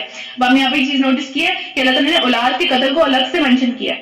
ٹھیک ہے, کیونکہ اولاد انسان سمجھتا ہے کہ میری ہے, میں مار دوں گا, کوئی پوچھنے والا نہیں ہے اس کے اوپر. ٹھیک ہے, کسی کو پتہ بھی نہیں ہے ابھی تو جی میری جو ہے وہ رحم میں بچہ ہے, کسی کو پتہ بھی نہیں ہے. اگر میں اس کو ابورٹ کروا دوں گی پتہ نہیں چلے گا کسی کو. ٹھیک ہے, تو اللہ کو تو پتہ چلے گا, اللہ کی نعمت تھی وہ. ٹھیک ہے, تو اس کو اللہ تعالیٰ نے ایک طرح سے الگ سے بیان کیا تاکہ اس کی امپورٹنس پتہ چلے. وہ آپ کی چیز نہیں ہے, اللہ کی نعمت ہے آپ کے پاس. اور اس طرح دوسروں کو بھی قتل نہیں کیا جا سکتا مگر حق کے ساتھ, یعنی قصاص کا معاملہ آ رہا ہے, جنگ کا معاملہ آ رہا ہے, اس وقت ظاہری بات ہے وہ چیزیں چلتی ہیں. ٹھیک ہے, کہ یہ باتیں ہیں جن کی ہدایت اس نے تمہیں کی ہے, تاکید کی ہے, ماننا ہے اس چیز کو, لازمی چیز ہے یہ ساری کی ساری. یہ چیزیں حرام کی ہیں اللہ تعالیٰ نے. وہ جو باتیں تم کر رہے ہو کہ یہ والا جانور کھا سکتے ہیں, وہ نہیں کھا سکتے, یہ ایسی باتیں نہیں ہیں. ٹھیک ہے, اس کے بعد پھر کیا آتا ہے کہ شاید تم سمجھ سے کام لو, اور مال غریب کا جو یتیم کا جو مال ہے اس کے قریب بھی نہ جاؤ. یعنی کہ اس پہ نظر نہیں رکھنی چاہیے. اب اگر بھائی خدا نخواستہ ڈیتھ ہو گئی ہے اور بہت سارا مال اس نے چھوڑا ہے اور اس کے بچے بھی چھوٹے ہیں, تو تم کہو کہ نہیں میں یہ مال, اس کے اوپر نظر رکھو کسی طریقے سے کہ بھائی اچھی چیز میں اپنے پاس کر لوں, میں اپنے بچوں کو دے دوں, وہ سب چیزیں. تو اللہ تعالیٰ نے کہا ہے اس کے قریب بھی نہ جاؤ. ٹھیک ہے, وہ ان بچوں کا مال ہے وہ, یا پھر اگر پیرنٹس رہ گئے ہیں تو ان کا مال ہے, بہن بھائیوں کا کوئی حصہ نہیں ہے اس کے اندر, انلیس یہ کہ ماں باپ کی ڈیتھ ہو گئی ہے اور بچے بھی نہیں ہیں, کچھ بھی نہیں ہے, پھر بھائی بہن بھائیوں کے پاس معاملہ جاتا ہے. ہم پڑھ چکے ہیں یہ چیزیں. ٹھیک ہے, اور یہ مال یتیم کے قریب بھی نہ جاؤ مگر ایسے طریقے سے جو بہترین ہو. یعنی اگر بچے جو ہیں وہ چھوٹے ہیں تو پھر ظاہر سی بات ہے ان کا ایک طرح سے حساب رکھا جا سکتا ہے, جو بھی معاملات ہم پیچھے پڑھ چکے ہیں سورہ نساء کے اندر. پھر کیا ہے کہ یہاں تک کہ وہ عقل کی پختگی کو پہنچ جائیں, وہ اپنے مال کی منی میٹر سنبھال سکیں. ٹھیک ہے, ایسے بندے کو بھی جو ہے وہ مال نہیں دیا جا سکتا, اس کے حوالے نہیں کیا جا سکتا جو کہ اپنی منی میٹر نہیں سنبھال سکتا, جو کہ جس کو پتہ ہی نہیں ہے, جو سارا کا سارا ضائع کر دے گا. اس کو اگر اپنے جان بوجھ کے کسی جیلسی کے اندر کہ ٹھیک ہے تم لے لو, ٹھیک ہے, جو بے شک وہ ڈیمانڈ بھی کرے, آپ اس کو وہ چیزیں نہیں دے سکتے. ٹھیک ہے, کسی بچے کو آپ چاقو نہیں پکڑا سکتے کہ وہ اپنا جو ہے وہ نقصان ہی کر لے اس سے, تو یہ آپ کی ذمہ داری ہے. اور پھر کیا, ناپ تول میں پورا انصاف کرو, اور ہم ہر شخص پہ اس کی سمجھنے کے اس سے زیادہ بوجھ نہیں ڈالتے جس سے وہ برداشت کر سکے. اس سے زیادہ بوجھ کسی پہ بھی نہیں ڈالا گیا دنیا کے اندر. اور جب بات کہو تو انصاف کی بات کہو, کوئی معاملہ اپنے رشتہ داروں کا ہی کیوں نہ ہو, اپنی اولاد کا معاملہ ہے, اپنے رشتہ داروں کا معاملہ ہے, ماں باپ کا معاملہ ہے, بہن بھائی کا معاملہ ہے, جو غلط ہے اس کی طرفداری نہیں کرنی, چاہے جو مرضی ہو جائے. ٹھیک ہے, اس کو غلط کہنا ہے. اور پھر کیا, یہ حرام ہے, یہ چیز یہ حرام ہی پڑھ رہے ہیں ابھی ہم سارا کا سارا. پھر کیا, اور اللہ کے عہد کو پورا کرو, اللہ کا نام لے کے جس سے کوئی وعدہ کیا اس کو بھی پورا کرو, اور اللہ کا عہد کو بھی پورا کرو. جو ہم نے لا الہ الا اللہ پڑھ کے ہم نے جو عہد کیا اللہ سے کہ ساری چیزیں مانیں گے آپ. ٹھیک ہے, تو یہ ساری چیزیں ماننی ہے, اس میں کوئی چوائس نہیں ہے کہ یہ مان لیں یہ چھوڑ دیں, یہ نہیں ہے. پھر کیا ہے کہ ان باتوں کی ہدایت اللہ نے تمہیں کی ہے, شاید تم نصیحت قبول کرو. نیز اس کی ہدایت یہ ہے کہ میرا راستہ سیدھا راستہ ہے, یعنی کہ جو راستہ دکھا دیا اللہ نے وہ بھی سیدھا راستہ ہے, لہٰذا تم اس پر چلو اور دوسروں کے راستے پر نہ چلو, وہ اس کے راستے سے ہٹا کر تمہیں دور لے جائیں گے سارے کے سارے. ٹھیک ہے, اور تمہیں کیا کریں گے, اللہ کے راستے میں جدا جدا کر دیں گے, تمہارے فرقے بنا دیں گے. اگر ایک راستے کو فالو نہیں کرو گے فرقوں میں بٹ جاؤ گے, لڑائیاں کرو گے ایک دوسرے کو کافر کرو گے اور ایک دوسرے کے خلاف بری بری باتیں کرو گے. آج جو ہمارے دین میں معاملات چل رہے ہیں, اس مسجد میں جا کے نماز نہیں ہوتی, اس مسجد میں ٹھیک ہے, اس مسجد میں جا کے جو ہے وہ وہاں پہ تو کافر پڑھتے ہیں سارے کے سارے. اس مسجد میں کوئی باہر کا بندہ آ جاتا ہے, اس کو نکال کے مسجد سے باہر پھینک دیتے ہیں. جب ہوتا کون ہے, کوئی اللہ کے گھر سے کسی کو باہر نکالنے والا, ٹھیک ہے. تو یہ سارے کے سارے معاملات تبھی ہوتے ہیں جب ہم ایک راستے پہ نہیں چلتے, ہم اپنے درمیان میں چیزیں لے کے آ جاتے ہیں. اور یہ ہے وہ ہدایت جو تمہارے رب نے تمہیں کی ہے کہ شاید تم برائی سے بچ جاؤ. اس کو فالو کرنا ہے. یہ لوگوں کے اندر یا جو ہے وہ جانوروں کے اندر جو ہے وہ ادھر ادھر چیزیں ڈالنا کہ یہ نہیں کھا سکتے وہ نہیں کھا سکتے, اصل بات یہ ہے, اس کو فالو کرنا ہے اصل میں. ٹھیک ہے, تو یہاں تک انشاءاللہ ختم کرتے ہیں. ربنا تقبل منا انک انت السمیع العلیم وتب علینا انک انت التواب الرحیم.